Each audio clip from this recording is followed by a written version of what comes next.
तो hi everyone, I think हम live आ चुके हैं एंड प्लीज़ मुझे बताइएगा कि ऑडियो वीडियो परफेक्ट है या नहीं है। देन हम इसके बाद स्टार्ट करेंगे। बाकी हम 5 मिनट्स वेट करेंगे ताकि सभी लोग जुड़ जाए फटाफट से। एंड मुझे प्लीज़ कमेंट करके बताना ऑडियो वीडियो परफेक्ट है या नहीं है। एंड आज का सेशन हमें ना यूट्यूब पे रखेंगे। तो जो भी आपने अगर आप मान लीजिए सॉफ्टवेयर में अगर आप देख भी रहे तो आप आ जाइए, यूट्यूब में आ जाइए। यूट्यूब में अच्छे से आज हम सेशन लेते हैं। 2 क्लास हम यूट्यूब में चलाएंगे, उसके बाद हम सॉफ्टवेयर में ही करेंगे कंटिन्यू।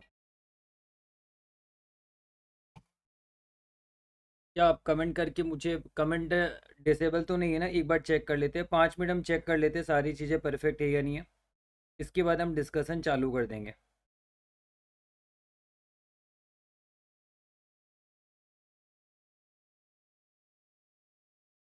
हाँ आई थिंक चैट, अच्छा मुझे चैट यहाँ पर नहीं दिख रहा है। चलो कोई नहीं, मैं मोबाइल पे देख लूँगा, बट यहाँ पर क्यों नहीं दिख रहा मैं समझ नहीं पा रहा हूँ। अगर यहाँ दिखता तो ज़्यादा अच्छा रहता। चलो हाय एवरीवन, आई थिंक बहुत सारे स्टूडेंट्स ने कमेंट किया। हाँ ऑडियो वीडियो परफेक्ट है, चलो बहुत ही अच्छी बात है। हाँ सामना जी, आज सॉफ्टवेयर में नहीं है, आज हम यूट्यूब में ही करते हैं, ठीक है। नितेश जी क्या बताना है, बताइए सर ऐप में कैसे ज्वाइन करूं। आज आप यूट्यूब में कर लीजिए, ऐप में भी आपको ज्वाइन करने का मैंने वीडियो एक डाला हुआ ऑलरेडी व्हाट्सएप में, आप वो देख लीजिएगा, हो जाएगा। अच्छा आवाज़ कम है क्या, एक बार मुझे बता देना आवाज़ कम है क्या। वॉइस तो कम नहीं होनी चाहिए, अगर स्टिल कम है तो एक बार मुझे बता दो। ऐसा कैसे हो गया, वॉइस तो कम नहीं होनी चाहिए। एक बार मुझे बता देना वॉइस कम है क्या, आवाज़ परफेक्ट है ना, एक बार मुझे बता देना। हाय एवरीवन, ठीक है ना, सब कुछ आवाज़ वगैरह सब कुछ परफेक्ट है। नहीं अनरजिस्टर्ड पर्सन अजय जी नहीं देख सकते, आज और कल देख सकते हैं अभी यूट्यूब में, उसके बाद नहीं देख पाएंगे। आवाज़ कम है ना सर, ठीक है ना, एवरीथिंग इज़ परफेक्ट। आज अगर थोड़ी सी कम है तो भी चला लो, बस एक बार मुझे बता देना आवाज़ एक बार परफेक्ट है या नहीं है। हाँ फर्स्ट टाइम के लिए बिल्कुल परफेक्ट है शुभम जी, कुछ भी नहीं छोड़ेंगे हम, पूरा मतलब एकदम अच्छे से सब कुछ करेंगे, कुछ भी छोड़ने वाले नहीं हम। तो आप बिंदास एकदम टेंशन फ्री हो जाइए, सब कुछ पढ़ेंगे अभी अब यहाँ पर। ऐसा नहीं कि काम चलाओ कराऊंगा मैं आपके साथ, ऐसा बिल्कुल भी नहीं करेंगे हम। तो सब कुछ हम कवर करने वाले यहाँ पर। तो जब तक बाकी सभी स्टूडेंट्स ज्वाइन करते हैं, मैं आपको पूछना चाहता हूँ, मुझे कमेंट करके बताएगा हम फाइनेंशियल रिपोर्टिंग पढ़ते क्यों है, क्या रीज़न है फाइनेंशियल रिपोर्टिंग का, क्या रियल में यूज़ होने वाला है, कि हम क्यों पढ़ते हैं। क्या मुझे कोई कमेंट करके बता सकता है हम क्यों पढ़ते हैं फाइनेंशियल रिपोर्टिंग, है ना। उसके बाद अभी हम, क्योंकि 5:30 का हमारा टाइम था, तो हमें थोड़ा सा टाइम, बस 5 मिनट और हम डिले करेंगे, 5:25 में हम स्टार्ट कर देंगे डिस्कशन करना। एंड तब तक मुझे आप बताइए कि क्या हम, रीज़न क्या है, हम फाइनेंशियल रिपोर्टिंग क्यों पढ़ रहे हैं, क्या इसका यूज़ होने वाला है आगे जाके जब आप सीए बनोगे, तो इसका क्या यूज़ होने वाला है, मुझे ये बताओ फटाफट से। और एकदम है ना इंटरेक्टिव वे में पढ़ेंगे, इंटरेक्शन प्रॉपर रखिएगा, बराबर रखिएगा हमारा। इंटरेक्शन अच्छा रहेगा तो आपको सब कुछ समझ में आएगा एंड मज़ा आने वाला है, ठीक है। तो मुझे बताना सबसे पहले हम एफआर क्यों पढ़ते हैं। आई थिंक बहुत सारे स्टूडेंट्स का ये भी डाउट है सर नोट्स का क्या, नोट्स क्वेश्चन बैंक तो कुछ भी नहीं दिया। तो आप देखिए ये वाला जो आज का पीडीएफ है, ये आज का पीडीएफ मैं अभी आपको टेलीग्राम पे शेयर कर दे रहा हूँ। आज का जो पीडीएफ है वो मैं टेलीग्राम पे शेयर कर रहा हूँ। एंड या फिर आपको गूगल ड्राइव में डिस्क्रिप्शन में भी मैंने डाला हुआ है, तो वहाँ से आपको मिल जाएगा वो पीडीएफ। आज आप रेफर कीजिएगा और आगे जाके क्या करना है, नोट्स क्वेश्चन में, वो सभी चीज़ें मैं आपके साथ अभी डिस्कस करने वाला हूँ। तो आप बिंदास टेंशन फ्री रहिए, किसी भी चीज़ का टेंशन नहीं लेना आपको, किसी भी चीज़ का टेंशन नहीं लेना। मैंने मेन टेलीग्राम चैनल पे भी आज का नोट्स मैंने वहाँ पर डाल दिया है, आप वहाँ से आज का नोट्स रेफर कर सकते हैं।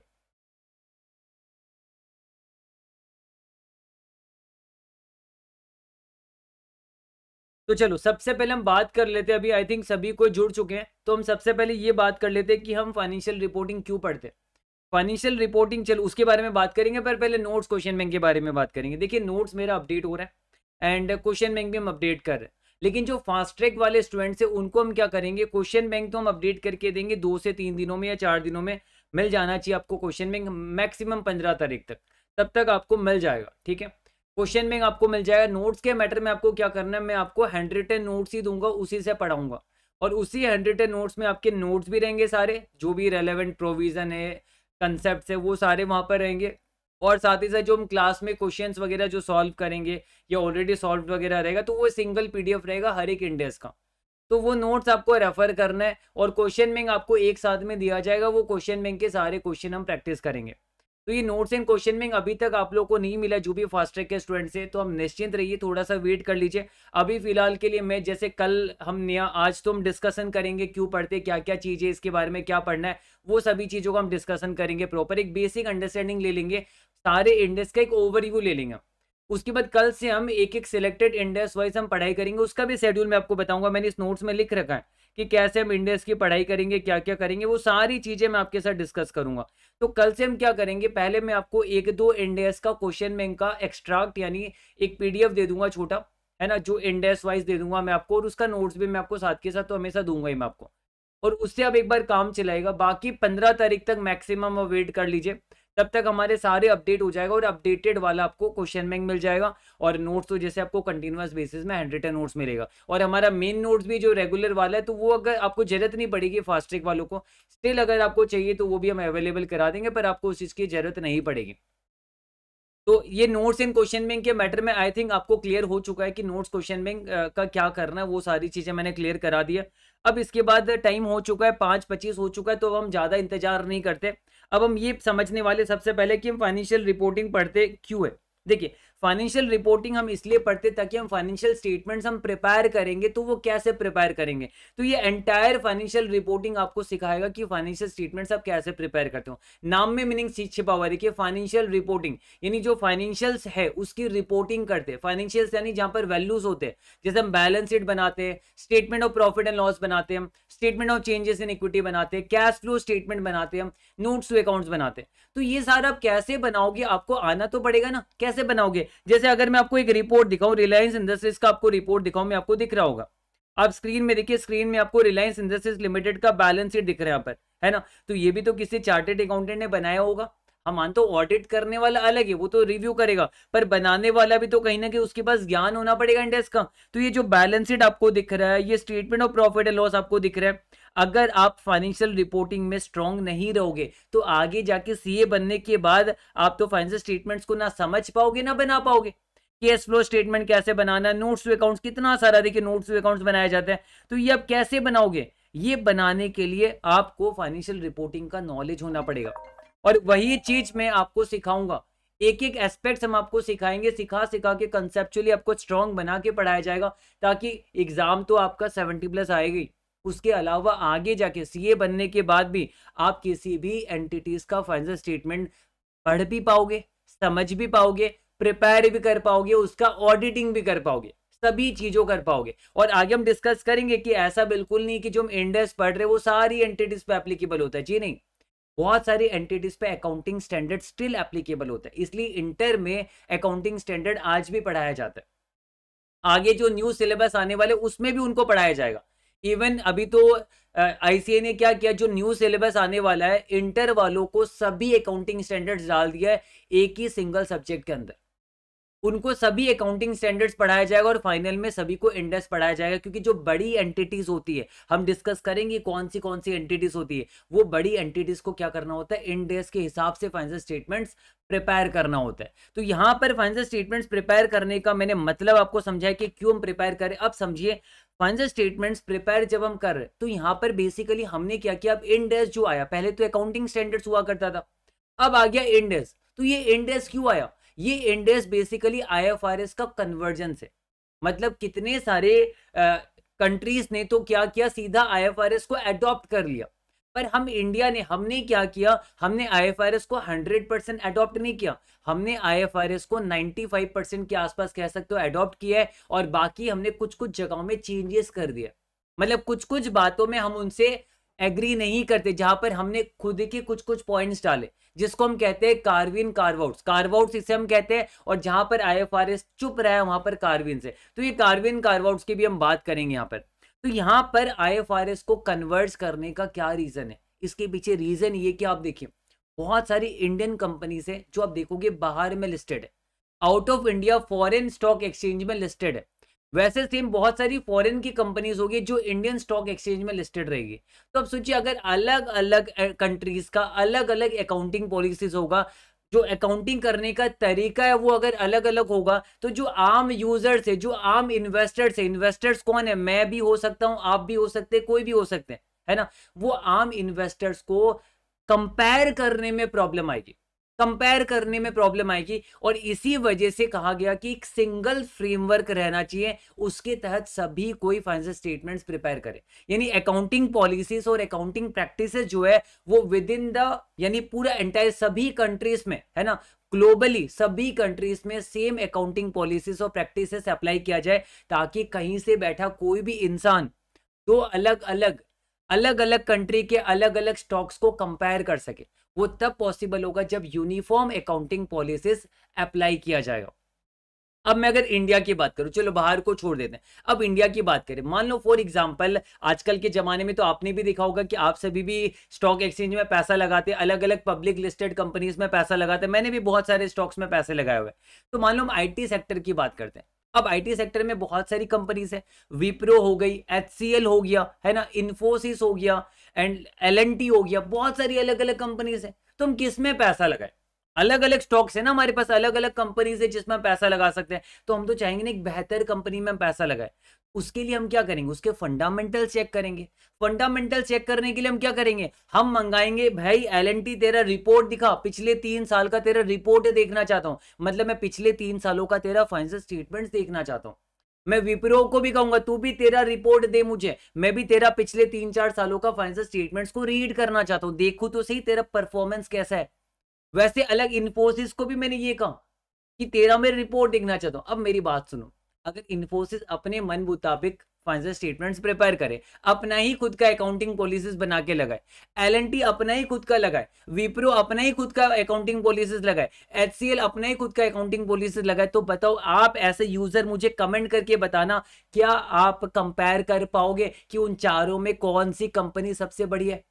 जैसे हम क्रिकेट खेलते हैं तो सबके लिए रूल्स बराबर होते हैं ना, वैसे सभी कंपनी के लिए पॉलिसीज बराबर होनी चाहिए, नहीं तो कंपैरिजन नहीं कर पाओगे। तो मुझे फटाफट से बताओ कि क्या ये जरूरी है कि accounting policies across the globe same होना चाहिए, ताकि जो यूजर्स है, यूजर्स मतलब जो इन्वेस्टर्स हो गए, क्रेडिटर्स हो गए, अलग अलग इन्वेस्टर्स हो गए, वो क्या करे, वो रीड कर पाए, वो इकोनॉमिक डिसीजन ले पाए कि कौन सी कंपनी में पैसा लगाना है और कौन सी कंपनी से अपना पैसा उठा लेना है।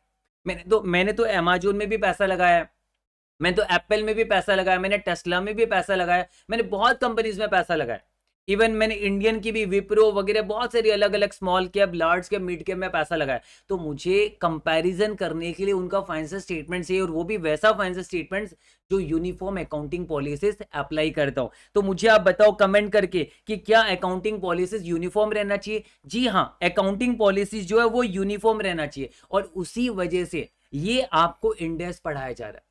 ये इंडेक्स ऐसा है जो सभी पब्लिक कंपनीज को, सभी लिस्टेड कंपनीज को, या फिर जो अनलिस्टेड कंपनी से उनका नेटवर्थ 250 करोड़ से ज्यादा हो, वो सारी बातें मैं आपको बताऊंगा, उन सभी को ये इंडेक्स अप्लाई करना पड़ेगा। वो सभी इस इंडेक्स के हिसाब से ही अपना फाइनेंशियल स्टेटमेंट्स बनाएंगे, मतलब वो अपनी पॉलिसीज नहीं लगा सकते, उनको अकाउंटिंग पॉलिसीज यानी सभी के सभी इंडेक्स उनको अप्लाई करना पड़ेगा।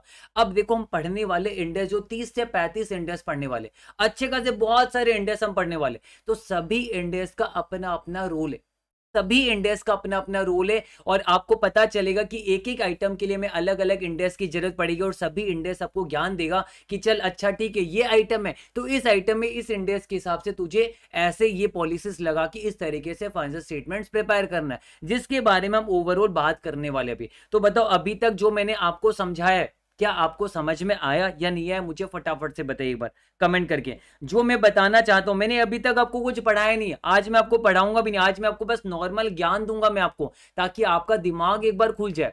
और वंस आपका दिमाग खुल जाएगा ना, उसके बाद कल से आपको बेहतर तरीके से मजा आने वाला है। जो एफआर इतना वास्ट हम कहते हैं ना, वो वास्ट वाकई में है ही नहीं, वो बहुत छोटा बना देंगे।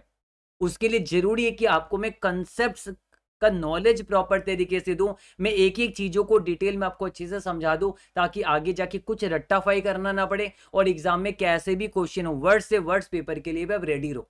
तो मुझे बताओ अभी तक जो मैंने आपको समझाया क्या आपको समझ में आया, हाँ या ना।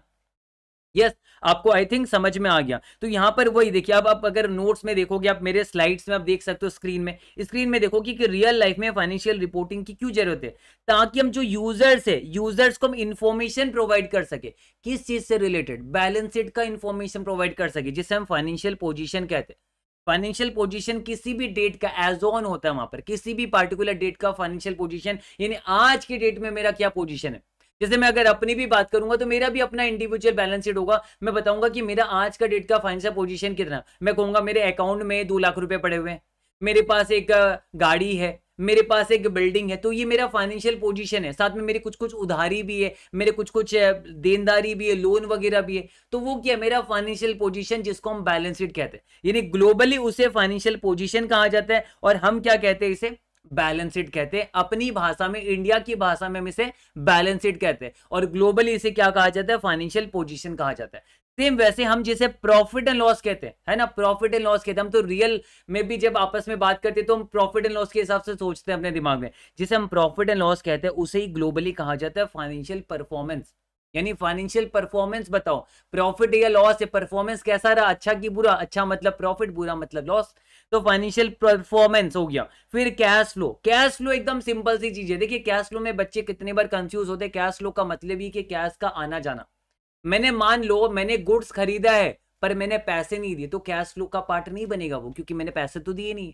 मतलब जब मैं आपको गुड्स खरीद के पैसे दूंगा, या फिर बिना गुड्स खरीदे मैं आपको एडवांस में पैसे दूंगा, तो वो कैश फ्लो में आएगा। कैश फ्लो में तभी आता है जब मैं आपको पैसे दे रहा हूं या फिर आपसे पैसे ले रहा हूं। पैसे लूंगा तो कैश इनफ्लो, पैसे दूंगा तो कैश आउटफ्लो। तो वैसे कैश फ्लो स्टेटमेंट भी हम पढ़ेंगे, तो ये कैश फ्लो के लिए सेपरेट स्टैंडर्ड भी इंडस 7, जहां पर हम कैश फ्लो स्टेटमेंट बनाना सीखेंगे। तो ये मतलब, कहने का मतलब ये, फाइनेंशियल रिपोर्टिंग की नीड क्यों है, ये यूजर्स को, जो वाइड रेंज ऑफ यूजर्स है, अलग अलग कौन हो गए, स्टेक होल्डर्स, जैसे शेयर होल्डर्स भी आ जाएंगे, डिवेंचर होल्डर्स भी आ जाएंगे, प्रेफरेंस शेयर होल्डर्स भी आ जाएंगे, बाकी आम पब्लिक या आम पब्लिक भी आगे, जो पोटेंशियल इन्वेस्टर्स है, जो आगे जाके शेयर्स खरीदना चाहते हैं, क्रेडिटर्स वगैरह, सभी के सभी यूजर्स कहलाते हैं। वो डिसाइड करेंगे अगर शेयर है तो रखे कि बेचे, और जिसके पास शेयर नहीं है, डिवेंचर नहीं, वो खरीदना चाहते हैं, तो वो भी यूजर्स हो गए, और वो इकोनॉमिक डिसीजन ले पाएंगे, इमोशनल डिसीजन नहीं, इकोनॉमिक डिसीजन की वायबल है या नहीं पैसा लगाना। तो इसलिए उनको जरूरत पड़ती है, जो यूजर्स है वो डिसीजन लेने के लिए पहले क्या करते हैं, चेक करते हैं उनका फाइनेंशियल पोजीशन, यानी balance sheet, PL, cash flow check करते, कंपेयर करते अलग अलग कंपनी का, फिर रिजल्ट्स निकालते कि कौन सी कंपनी बेहतर है, कौन सी कंपनी में पैसा लगाया जा सकता है, और उसके हिसाब से वो चेक भी करते कौन सी कंपनी का शेयर प्राइस ओवर वैल्यूड या अंडर वैल्यूड है, जो हम एसएफएम में भी सीखते हैं, है ना। मैं एसएफएम पढ़ाता हूँ, एसएफएम में भी हम वहां पर ये सारी चीजें सीखते हैं। तो ये चीज हमने समझ लिया कि फाइनेंशियल रिपोर्टिंग की जरूरत की, बस ये ध्यान रखना, यूजर्स को इकोनॉमिक डिसीजन लेने के लिए जरूरत पड़ता है कि वो इंफॉर्मेशन ले, किसका, balance sheet, PL, cash flow का इंफॉर्मेशन ले। अब जैसे मैंने आपको कहा था कि इंडेस क्या है, इंडेस कुछ नहीं, जो आईएफआरएस था उसी को ही अडॉप्ट कर लिया गया, पर 100% अडॉप्ट नहीं किया गया, इसलिए इसे अडॉप्ट नहीं कहा जाता, इसे कन्वर्ज कहा जाता है, कन्वर्जेंस कहा जाता है, अडॉप्ट नहीं किया जाता, अडॉप्ट नहीं कहा जाता, क्यों, क्योंकि हमने 100% तो उठाया नहीं है ना, इसलिए इसे कन्वर्ज कहा जाता है। और यहां पर हम क्या करते हैं बेसिकली, जिसके चलते कार्व आउट कार्विन भी आ जाएगा, क्यों, क्योंकि हमने 100% तो अडॉप्ट किया नहीं है। कुछ कुछ जगहों पे हम अलग अपना ओपिनियन रखते हैं, यानी आईएफआरएस कुछ अलग कहेगा, हम कुछ अलग कहेंगे, हमारा इंडेक्स कुछ अलग कहेगा, कुछ कुछ जगहों में, हर जगह पे नहीं। तो वो सारे क्या हो गए, कार्व आउट्स हो गए। और कुछ कुछ जगह में क्या हो गया, आईएफआरएस एकदम साइलेंट, उन्होंने कोई गाइडेंस दिया ही नहीं, पर हमारा इंडेक्स गाइडेंस देता है कि इन हालातों में आप क्या करोगे, उसे हम क्या कहते हैं, कार्विन्स कहते हैं। तो ये आगे हम डिस्कस करेंगे, अभी टेंशन की कोई बात यहाँ पर नहीं है। फिर इसके आगे, जैसे मैंने आपको कहा कि हम स्टेटमेंट ऑफ पीएल जिसे हम कहते हैं, उसी को ग्लोबली कहा जाता है आईएफआरएस में क्या, स्टेटमेंट ऑफ कंप्रेहेंसिव इनकम, यानी जो हम टोटल प्रॉफिट एंड लॉस कहते हैं वो उसे कहते हैं टोटल कंप्रेहेंसिव इनकम। ध्यान रखना, यानी हमारा पीएल उनके हिसाब से कंप्रेहेंसिव इनकम है, हमारा बैलेंस शीट, हम जिसे बैलेंस शीट कहते हैं, उनके हिसाब से फाइनेंशियल पोजीशन होता है। और ये कार्व आउट कार्विन तो मैंने आपको समझा ही दिया है ना, कि डिफरेंसेस है, यानी आईएफआरएस अलग बात कहते हैं, हम अलग बात कहते हैं, वो हो गया कार्व आउट्स। मान लीजिए आईएफआरएस शांत है, चुप है, उसने कुछ गाइडेंस नहीं दिया, पर हमारा इंडेक्स गाइडेंस देता है, तो वो सारे क्या हो गए, कार्विन्स हो गए यहाँ पर। तो ये तो हमने समझा। अब जैसे कि बहुत सारे अलग अलग इंडेक्स हम पढ़ते हैं, तो वो बहुत सारे इंडेक्स जो हम अलग अलग पढ़ते हैं वो क्यों पढ़ते, उसके बारे में मैं आपको समझाऊंगा।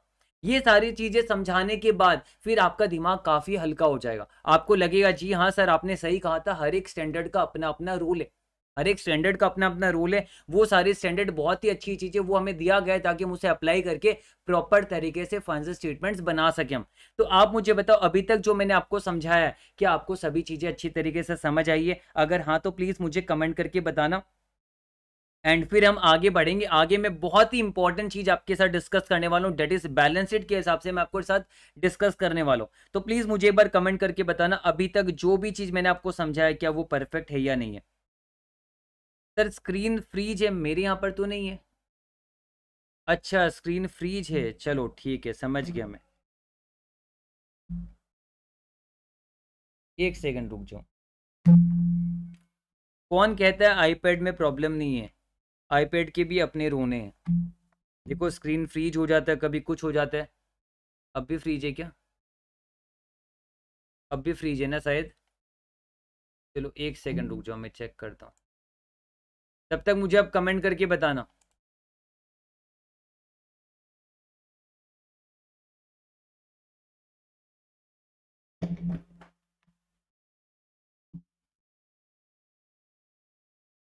एक बार मैं इसको स्क्रीन को ठीक करता हूँ।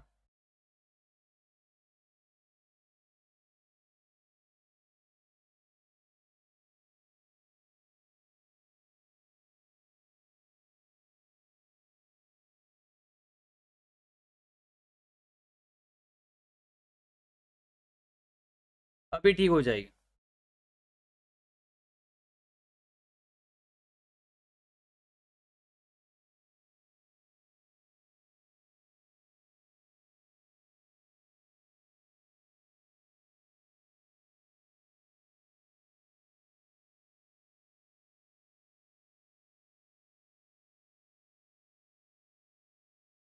चलो आई थिंक अभी स्क्रीन परफेक्ट है। तो अब मुझे एक बार कमेंट करके बताना, मैं बैलेंस शीट अभी आपको समझाने वाला हूँ, मुझे प्लीज कमेंट करके बताना सब कुछ अभी तक समझ में आया या नहीं आया। राहुल जी कह रहे वंस अगेन बता दो कार्विन कार्वआउट। ठीक है मैं बता देता हूँ कार्विन कार्वआउट, ऐसे भी बाद में हम डिस्कस करते हैं, अभी फिर से मैं बता देता हूँ कुछ भी नहीं है। कार्व आउट का मतलब क्या, ध्यान से सुना, कार्व आउट का मतलब ये हो गया आईएफआरएस ने कुछ अलग प्रोविजन बनाया है, कुछ अलग ट्रीटमेंट का है, हम उस ट्रीटमेंट को नहीं मानेंगे। ऐसे इंडेस हम उस ट्रीटमेंट को नहीं मानेंगे, इंडेस ने कुछ अलग तरीका बताया ट्रीटमेंट करने का। तो हम दोनों में कॉन्ट्राडिक्ट जो हो रहे हैं ना अलग अलग पॉइंट्स, उसे कार्व आउट कहा जाता है। हमने एडॉप्ट नहीं किया ना, हमने कन्वर्ट किया, मतलब हम हर बातों में हामी नहीं मिला रहे, हम हर बातों पे एग्री नहीं कर रहे आईएफआरएस की, हम कुछ कुछ जगह में उनसे कॉन्ट्राडिक्ट कर रहे। तो जहां पर हम उनसे कॉन्ट्राडिक्ट कर रहे वहां पर हम क्या कहेंगे, जैसे कुछ कुछ पॉइंट ऐसे जहां पर आईएफआरएस कहते हैं इसे नॉन करंट ही क्लासीफाई करो, पर हम अपने इंडेक्स के हिसाब से बोले नहीं इसे करंट क्लासीफाई करो। तो कुछ कुछ जगह पे जहां कॉन्ट्राडिक्ट होगा वो होगा कार्व आउट। और कार्विन का मतलब ये हो गया, मान लीजिए आईएफआरएस चुप है, उसने कोई गाइडेंस नहीं दिया किसी पार्टिकुलर एडजस्टमेंट में, कोई पार्टिकुलर इवेंट या ट्रांजेक्शन में उसने गाइडेंस ही नहीं दिए आईएफआरएस ने, पर इंडेस ने गाइडेंस दिए। तो इंडेस गाइडेंस दे रहा उसे क्या कहा जाएगा, कार्विन। मतलब इंडेस चला के कुछ बता रहे कि यहां पर आपको ऐसे करना है, उसे क्या कहा जाएगा, कार्विन। यानी जहां पर कॉन्ट्राडिक्ट करेंगे कार्व आउट, जहां पर आईएफआरएस चुप है पर इंडेस ने गाइडेंस दिया है वो हो गया कार्विन। बस इतना सही है। तो आई होप अब आपको समझ में आ गया अच्छी तरीके से। नितेश जी कह रहे सर आपने इंजीनियरिंग की थी क्या? जी नहीं मैंने तो ऐसा कुछ नहीं किया। इंजीनियरिंग क्यों कहे, आपका ऐसा क्यों कहना है, ऐसा क्यों कह रहे हो? अच्छा वो जो एडजस्टमेंट देख के कह रहे हो क्या? नहीं ऐसा बिल्कुल भी नहीं है। तो चलो ठीक है, अब मुझे फटाफट से बताओ अभी तक जो मैंने आपको समझाया समझ में आया या नहीं आया? सभी चीजें समझ में आई है? तो अब हम डिस्कस करेंगे बैलेंस शीट के हिसाब से कि सारा इंडेक्स का अपना अपना रूल क्यों है। जैसे मान लो मैं आपके साथ आराम से होले हल्ले मैं आपको समझाऊंगा। मान लो फॉर एग्जाम्पल मैंने क्या किया, एक लैपटॉप खरीदा है, एक लैपटॉप मैंने खरीदा है, तो वो लैपटॉप जो मैंने खरीदा है उस लैपटॉप का मैं अकाउंटिंग ट्रीटमेंट कैसे करूंगा? या फिर मान लो मैंने एक लैंड एंड बिल्डिंग खरीदा है, तो उसका मैं ट्रीटमेंट कैसे करूंगा, अकाउंटिंग ट्रीटमेंट। मान लो आपको ये पेन दिख रहा है, मैंने ये पेन खरीदा है, इस पेन का मैं अकाउंटिंग ट्रीटमेंट कैसे करूंगा, इस पेन में मैं कौन सा इंडेक्स लगाऊंगा? बताओ मुझे एक बार कमेंट करके बताना, ये पेन क्या प्रॉपर्टी प्लांट एंड इक्विपमेंट कहलाएगा है या नहीं? बताना ये प्रॉपर्टी प्लांट एंड इक्विपमेंट में आएगा कि नहीं? मुझे पता नहीं आने से भी चलेगा, कोई प्रॉब्लम नहीं, आप गलत जवाब दो चलेगा, बस मुझे इतना बताओ क्या ये pen property plant and equipment कहलाएगा, हाँ या ना? हाँ या ना मुझे बताना एक बार। फटाफट से मुझे कमेंट करके बताना, ये पेन जो है ये प्रॉपर्टी प्लांट एंड इक्विपमेंट कहलाएगा कि ये स्टेशनरी कहलाएगा? क्या कहलाएगा ये मुझे बताना, क्या कहलाएगा? ये स्टेशनरी कहलाएगा या प्रॉपर्टी प्लांट एंड इक्विपमेंट कहलाएगा? ये जो पेन मेरे पास है ये स्टेशनरी कहलाएगा या प्रॉपर्टी प्लांट एंड इक्विपमेंट कहलाएगा? कितने जन का कहना है यस कहलाएगा, कितने जन का कहना नहीं नहीं कहलाएगा, किसी का कहना डिपेंड करता है, किसी का कहना स्टेशनरी है। तो मैं आपको क्लियर करा दूं, किसी भी चीज का रट्टाफिकेशन नहीं होगा। अगर ये डेफिनेशन ऑफ पीपीई को मीट करता है तो ये भी प्रॉपर्टी प्लांट एंड इक्विपमेंट कहला सकता है, और अगर ये डेफिनेशन को मीट नहीं करेगा तो ये प्रॉपर्टी प्लांट एंड इक्विपमेंट नहीं कहलाएगा। तो वो डिपेंड करेगा कि डेफिनेशन ऑफ पीपीई को मीट करता है कि नहीं करता है। और डेफिनेशन ऑफ पीपीई बहुत सिंपल है, कहा गया कि टेंजिबल एसेट्स होना चाहिए, ठीक है, और ये आपका हेल्ड फॉर यूज होना चाहिए इन द प्रोडक्शन सप्लाई या फिर एडमिनिस्ट्रेशन पर्पस के लिए। तो देखो टेंजिबल एसेट्स तो ये दिख रहा है ना। दूसरा ये हेल्ड फॉर यूज है in the delivery of service, में सर्विस देने के लिए यूज कर रहा हूँ, हेल्ड फॉर यूज कर रहा हूँ। मैं चेक करूंगा कि क्या ये मोर देन 1 पीरियड के लिए यूज होगा। कितने सारे बच्चे पता कंफ्यूजन में रहते हैं, वो कहते हैं मोर देन 1 पीरियड मतलब 1 साल। जी नहीं, गलत हो आप। अब 1 साल वाला कंसेप्ट गया, वो तो एएस में पढ़ा करते थे हम, एएस से भी हट चुका है। 1 साल वाला कंसेप्ट अब कुछ भी नहीं। मोर देन 1 पीरियड का मतलब कि क्या वो एक से ज्यादा पीरियड के लिए यूज होगा। जैसे हमें पता है नॉर्मली पीरियड क्या होता है, एक पीरियड क्या होता है अप्रैल से मार्च। नॉर्मली फाइनेंशियल ईयर होता है अप्रैल से लेके मार्च तक, 1 अप्रैल से लेके नेक्स्ट ईयर का 31 मार्च तक एक पीरियड होता है। मान लो फॉर एग्जाम्पल मैंने ये पेन खरीदा सितंबर में और ये फरवरी तक ही कंज्यूम हो जाएगा, सितंबर से लेके फरवरी तक ही चलेगा, तो ये तो सिंगल पीरियड में यूज हुआ, क्योंकि सितंबर से जो फरवरी वो सिंगल पीरियड में यूज हो जाएगा। तो मोर देन 1 पीरियड नहीं है, तो ये पीपी नहीं कहलाएगा। लेकिन सोचो मैंने ये खरीदा है मान लो जनवरी में, ये मैंने कब खरीदा? जनवरी में खरीदा है, और ये जून तक चलने वाला है। तो देखो जनवरी फरवरी मार्च, मार्च तक एक अलग फाइनेंशियल ईयर है, मार्च के बाद तो नया फाइनेंशियल ईयर चालू हो जाएगा अप्रैल में जून। तो देखो ये पेन जो है 2 फाइनेंशियल ईयर में यूज होगा, 2 पीरियड में यूज होगा। तो जब मार्च के एंड में आप बैलेंस शीट बनाओगे तब इसका स्टिल कोई वैल्यू रहेगा, है ना। ये पूरा 100% यूज हुआ हुआ नहीं रहेगा, इसका एक प्रोपोर्शन यूज हुआ हुआ है, प्रोपोर्शन यूज हुआ हुआ नहीं है। तो इसको हम 31 मार्च को कुछ प्रोपोर्शन तो एसेट दिखाएंगे ना, क्योंकि 3 मंथ यूज हो चुका है, जनवरी फरवरी मार्च, आगे अप्रैल में जून यूज होने वाला है। तो एक से ज्यादा पीरियड के लिए यूज हो रहा है, तो ये अब आपका क्या बन गया? Property plant and equipment. अगर मान लो ये एक से ज्यादा पीरियड के लिए यूज नहीं होता, है ना, सेम पीरियड में ये कंजम्पशन हो जाता पूरा का पूरा, आप इसे स्टेशनरी मान लेते हैं। तो इसलिए डिपेंड करता है। अब अगर डेफिनेशन ऑफ पीपीई को मीट करेगा तो स्पेयर पार्ट्स वगैरह जो भी होंगे वो पीपीई कहलाएंगे। अगर वो डेफिनेशन को मीट नहीं करता है तो माइट बी पॉसिबल कि वो इन्वेंट्री भी हो सकता है, वो डिपेंड करेगा, आगे हम इंडेक्स 2 पढ़ेंगे, या फिर वो स्टेशनरी भी कहलाया जा सकता है, वो डिपेंड करेगा। तो बताओ ये चीज आपको समझ में आया? अब एक और मैं आपको समझा रहा हूं, जैसे आप देखना हम इंडेक्स 16 पढ़ेंगे प्रॉपर्टी प्लांट एंड इक्विपमेंट, और एक हम इंडेक्स पढ़ेंगे इंडेक्स 38 इंटेंजिबल एसेट्स। दोनों में बहुत अंतर है। तो इंडेक्स 16 उस पे होता है जो टेंजिबल आइटम्स है, टेंजिबल आइटम्स में इंडेक्स 16 लगता है। लेकिन जो इनटेंजिबल आइटम्स है, जो दिखता नहीं है ना, जो दिखता नहीं है, इनटेंजिबल आइटम्स है, उस पे इंडेक्स 38 अप्लाई होता है। तो आप देखना कुछ कुछ ऐसे आइटम्स होते हैं जो आपको इंडेक्स 38 में पता चलेगा कि आपको लगेगा कि वो टेंजिबल आइटम है, पर रियल में वो टेंजिबल आइटम नहीं, वो इंटेंजिबल आइटम है। जैसे मान लो फॉर एग्जांपल एक पेन ड्राइव का एग्जांपल लेता हूँ, पेन ड्राइव देखने को टेंजिबल आइटम है, मान लो आपने पेन ड्राइव ही खरीदा है मेरे से, तो वो पेन ड्राइव आपके लिए टेंजिबल आइटम हो गया। एंड अगर आपका वो मोर देन 1 पीरियड के लिए पेन ड्राइव यूज होने वाला है ना, और बाकी डेफिनेशन ऑफ पीपी को मीट करेगा, तो उस पेन ड्राइव को क्या मानोगे?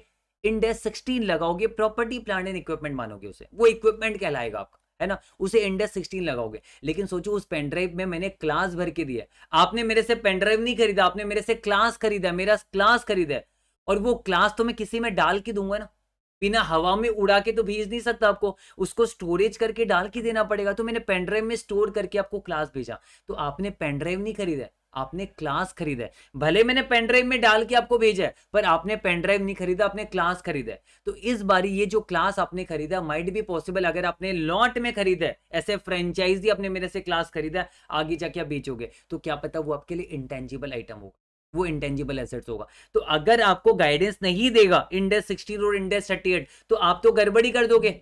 जो इंटेंजिबल आइटम होना चाहिए जिसपे इंडेक्स 38 लगना चाहिए, आप उस पर इंडेक्स 16 लगा दोगे।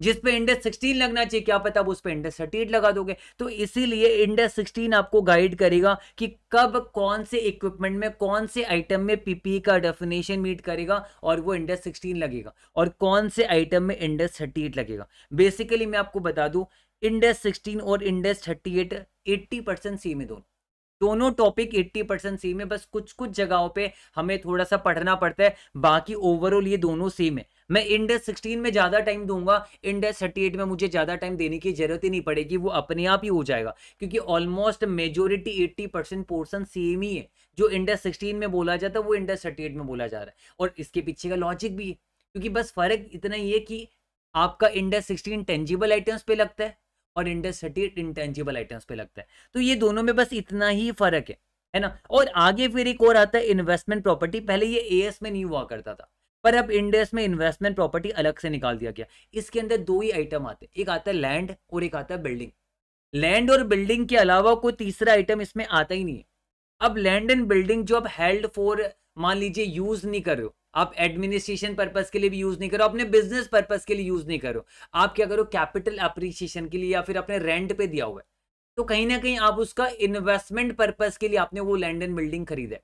किसी को भाड़े पे देना वो भी कहीं ना कहीं इन्वेस्टमेंट पर्पस है, या फिर कैपिटल अप्रिसिएशन के लिए हम जमीन वगैरह खरीद के छोड़ देते ना, यार जमीन खरीद ले, बिजनेस में यूज नहीं करेंगे, उसका दाम बढ़ेगा हम बेच देंगे बाद में, तो इन्वेस्टमेंट पर्पस हुआ। या फिर हमने जमीन खरीद ले, उसको भाड़े पे दे रहे, बाद में जब दाम बढ़ेगा तब बेच देंगे, तो कहीं ना कहीं वो भी इन्वेस्टमेंट पर्पस हुआ, क्योंकि बिजनेस पर्पस के लिए अगर आप यूज नहीं करो और आपके पास लैंड या बिल्डिंग है, मतलब वो इन्वेस्टमेंट पर्पस हुआ। तो अगर आप इन्वेस्टमेंट पर्पस के लिए आपने लैंड एंड बिल्डिंग खरीदा है तो उस पर इंडेक्स 40 लगेगा। अब मुद्दा ये, आप बोलोगे सर क्या लैंड एंड बिल्डिंग पीपी में भी आ सकता है? जी हाँ, लैंड एंड बिल्डिंग पीपी में भी आ सकता है, land and building investment property में भी आ सकता है। उसके लिए आपको चेक करना पड़ेगा क्या land and building business purpose के लिए अगर यूज हो रहा है तब तो वो पीपी इंडेक्स 16 लगेगा। अगर लैंड एंड बिल्डिंग आपका इन्वेस्टमेंट पर्पस के लिए यूज हो रहा है तब उस पर इंडेक्स 40 लगेगा। और दोनों में अलग अलग बातें कही गई है। ये कहा गया है कि आप इंडेक्स 40 अगर आप अप्लाई कर रहे हो इन्वेस्टमेंट प्रॉपर्टी में, कॉस्ट मॉडल ही सिर्फ लगेगा, रिवॉल्यूशन मॉडल नहीं लगने वाला। लेकिन पीपी इंडेक्स 16 में हम कॉस्ट मॉडल, रिवॉल्यूशन मॉडल दोनों पढ़ेंगे। ये सारी चीजें बस मैं आपके कान में एक बार डाल रहा हूं, अभी शायद क्या पता आपको कुछ भी नहीं पता कॉस्ट मॉडल क्या होता है, रिवॉल्यूशन मॉडल क्या होता है, वो सारी चीजें हम पढ़ेंगे, हम डिस्कस करेंगे, बस मैं आपको दोनों का डिफरेंस बता रहा हूं। तो सोचो एक लैंड एंड बिल्डिंग वो आपका पीपीई में जाना था पर आपने उसे इन्वेस्टमेंट प्रॉपर्टी में दिखा दिया तो पूरा अकाउंटिंग गड़बड़ हो जाएगा। एक लैंड एंड बिल्डिंग जो इन्वेस्टमेंट प्रॉपर्टी दिखाया जाना था पर वो पीपीई में दिखाया जा रहा है, तो अब अगर वो दूसरे स्टैंडर्ड उस पर अप्लाई हो जाएगा तो ओवरऑल अकाउंटिंग ही गड़बड़ हो जाएगा ना, क्योंकि दोनों का अकाउंटिंग का तरीका 100% सेम नहीं है, थोड़ा सा अलग है, थोड़ा वेरी करता है। अगर पूरा सेम होता तो अलग स्टैंडर्ड बनाने की जरूरत ही क्या थी, इसलिए वेरी करता है। इसलिए जरूरी है एक एक स्टैंडर्ड का आपके पास नॉलेज हो, ताकि मान लो जब आप ऑडिट करने को जाओगे फ्यूचर में, किसी भी एंटिटी का ऑडिट करने को जाओगे तो आप पकड़ पाओगे ना कि भाई तूने यहाँ पर घपला किया है, ठीक है, फाइनेंशियल स्टेटमेंट प्रिपेयर करते समय तूने घपला किया, कुछ कुछ गड़बड़ किया यहाँ पर, तो यहाँ पर एरर है, प्रॉब्लम है यहाँ पर, है ना। तो वो सारी चीजों को पकड़ने के लिए आपको हर एक स्टैंडर्ड का नॉलेज होना पड़ेगा, ये सारे स्टैंडर्ड्स का आपको नॉलेज होना पड़ेगा। इसके अलावा मैं बता रहा हूँ एक बहुत ही बड़ा स्टैंडर्ड है फाइनेंशियल इंस्ट्रूमेंट्स, उसका वेटेज भी एग्जाम में रहता है, कभी 20 मार्क का आता है, कभी 25 मार्क का आता है, एक बार तो 29 मार्क्स का भी आया था। तो जो 29 मार्क्स का एक चैप्टर फाइनेंशियल इंस्ट्रूमेंट्स है, तो फाइनेंशियल इंस्ट्रूमेंट्स आपका एक बहुत ही बड़ा स्टैंडर्ड है, पर टफ बिल्कुल भी नहीं है, टफ बिल्कुल भी नहीं। और मैंने क्या किया अपने कोर्स में फाइनेंशियल इंस्ट्रूमेंट्स ऑलरेडी आप लोग को दिया होगा, कई सारे बच्चों को कंफ्यूजन भी था, सर आपने फाइनेंशियल इंस्ट्रूमेंट्स हमें दे दिया है, क्या पढ़ाओगे नहीं? क्या लाइव में पढ़ाऊंगा मैं, पर मैंने फिर भी आपको दे दिया ऐसे गिफ्ट रेगुलर वाले से कि किसी को टाइम बचाना है, पहले से खत्म करके रखना है, और जबकि वो 25 to 30 मार्क्स कैरी करता है एग्जाम में, तो मैंने सोचा डिटेल वाला वीडियो आपको ऐसे गिफ्ट दे दूं, जिसको देखने का मन है वो देख सकता है, जिसको नहीं देखना वो ना देखे। हम लाइव में तो डिस्कस करेंगे, बस लाइव में थोड़ा सा शॉर्ट में डिस्कस करेंगे, है ना, लेकिन अच्छे से वहां पर समझाने में कोई कमी नहीं छोड़ूंगा, आप इस चीज की टेंशन मत लेना, अभी भी समझाने में कोई कमी नहीं छोड़ रहा हूँ। मुझे पता है कि मुझे कहाँ टाइम बचाना है कहाँ नहीं बचाना, वो सारा मेरे ऊपर छोड़ दो, मैंने जो कहा है 160 आवर्स उसके आसपास में मैं खत्म भी कराऊंगा आपको। तो यहाँ पर मैं ये कहना चाहता हूँ कि फाइनेंशियल इंस्ट्रूमेंट्स के लिए एक सेपरेट स्टैंडर्ड वो कब लगता है, जैसे मान लो मैं बिजनेस करता हूँ, मेरा मान लो पढ़ाने का बिजनेस है, तो ये तो मेरा पढ़ाने का बिजनेस है, चलो चलेगा। अपार्ट फ्रॉम दिस मैं क्या करता हूँ, मैंने अलग अलग कंपनी के शेयर्स भी खरीदे, तो मेरे इन्वेस्टमेंट्स हुए ना, वो तो मेरा बिजनेस से रिलेटेड नहीं, वो तो सेपरेट थिंग हो गया, मेरा इन्वेस्टमेंट हो गया। मैंने रिलायंस के शेयर खरीद लिए, मैंने टीसीएस का डिबेंचर खरीद लिया, मैंने किसी कंपनी का बॉन्ड खरीद लिया, मैंने गवर्नमेंट के बॉन्ड्स खरीद लिए, मैंने गवर्नमेंट के सिक्योरिटीज खरीद लिए। तो वो सारे जो भी इन्वेस्टमेंट कर रहा हूँ शेयर्स डिबेंचर्स वगैरह में, उस पर फाइनेंशियल इंस्ट्रूमेंट्स यानी इंडेक्स 32, 107, 109 अप्लाई होते हैं। और वो हम सीखेंगे फाइनेंशियल इंस्ट्रूमेंट्स में। वहां पर मैंने डिटेल में समझाना है आपको कि क्या होता है फाइनेंशियल इंस्ट्रूमेंट्स, क्यों लगता है, क्या सारी चीज बताऊंगा मैं आपको। टेंशन की कोई बात नहीं यहाँ पर। और जैसे ट्रेड रिसीवेबल्स, ट्रेड पेबल्स, उन सब में भी क्या लगता है, फाइनेंशियल इंस्ट्रूमेंट्स लगता है, इंडेक्स 109 लगता है। तो आप समझो, अब यहां पर देखो बैलेंस शीट के जो सारे आइटम्स है, वो सारे आइटम्स का अकाउंटिंग करने के लिए उसका रेस्पेक्टिव स्टैंडर्ड्स आपको आना पड़ेगा। मान लीजिए अगर आपने किसी सिक्योरिटीज में इन्वेस्टमेंट किया है, तो आपको अगर फाइनेंशियल इंस्ट्रूमेंट्स का नॉलेज नहीं होगा, इंडेक्स 32, 107, 109 का नॉलेज नहीं होगा, आप कैसे इसका अकाउंटिंग करोगे? क्या पता हजारों अलग अलग सिक्योरिटीज में पैसे लगाए हुए, और इसका सबसेक्वेंट मेजरमेंट भी होना है। इनिशियल मेजरमेंट तो हो गई, साथ साथ सबसेक्वेंट मेजरमेंट भी होना है। तो अब उसका सबसेक्वेंट मेजरमेंट करोगे कैसे अगर आपको पता नहीं रहेगा? तो उसके लिए तो आपको इंडेक्स 32, 107, 109 का ज्ञान होना पड़ेगा, है ना। तो इसलिए हम फाइनेंशियल इंस्ट्रूमेंट्स भी पढ़ेंगे, जहां पर हमें उस चीज का पूरा भरपूर ज्ञान मिलेगा कि कैसे उसका अकाउंटिंग करना है, इस शुरुआत में भी, सब्सिक्वेंटली भी, और बाद में बेचोगे तब भी, कब कब कैसे क्या अकाउंटिंग करना, वो सारी बातों का हम डिस्कशन करेंगे। उसके अलावा इन्वेंट्रीज क्या होते हैं जो ऑर्डिनरी कोर्स में, जैसे मान लो मेरा मेरा काम है कैलकुलेटर मैन्युफैक्चर करके बेचना, तो कैलकुलेटर खरीद के बेचना है, मैन्युफैक्चर करके बेचना, वो मेरे लिए क्या हो गया, इन्वेंट्री। तो अब मैंने तो मान लो एक साथ 1000 पीस कैलकुलेटर खरीद लिए, अब ईयर एंड में तो सारे बिके नहीं होंगे, ईयर एंड में मेरे पास स्टॉक पड़े हुए वो इन्वेंट्री, तो इन्वेंट्री को कैसे मेजर करूं? तो उसमें भी इंडेक्स 2 कहता है कि आप कॉस्ट और NRV which ever is lower में मेजर करो, तभी वो ट्रू एंड फेयर व्यू दिखेगा। क्योंकि समझ लो मैंने कैलकुलेटर खरीदा था 100 रुपए में 1000 पीस, और बाद में ईयर एंड तक मार्केट में वो कैलकुलेटर 80 रुपए में बिकते, तो मुझे भी तो आगे 80 में बेचना पड़ेगा, मैं उससे ज्यादा में बेचूंगा तो लोग खरीदेंगे नहीं। तो इसलिए स्टैंडर्ड कहता है कि कॉस्ट या एनआरवी जो भी लोअर प्राइस है उसमें मेजर करो आप। उसके अलावा भी बहुत सारी बातें करते हैं इंडेक्स 2। तो इन्वेंट्री का जो मेजरमेंट होना है, कब क्या कैसे होना है, इनिशियल मेजरमेंट, सबसेक्वेंट मेजरमेंट, वो इंडेक्स 2 आपको बताएगा, है ना। तो इंडेक्स 2 का ज्ञान होना पड़ेगा आपको। इसके अलावा मैंने कहा था इन्वेस्टमेंट इन सिक्योरिटीज, देखो यहां पर भी लिखा, यहां पर भी लिखा, उसके कारण है नॉन करंट और करंट। इंडेक्स 1 में हम डिस्कस करेंगे कि किसे नॉन करंट एसेट कहते हैं, किसे करंट एसेट कहते हैं, उसका डिस्कशन हम इंडेक्स 1 में करेंगे।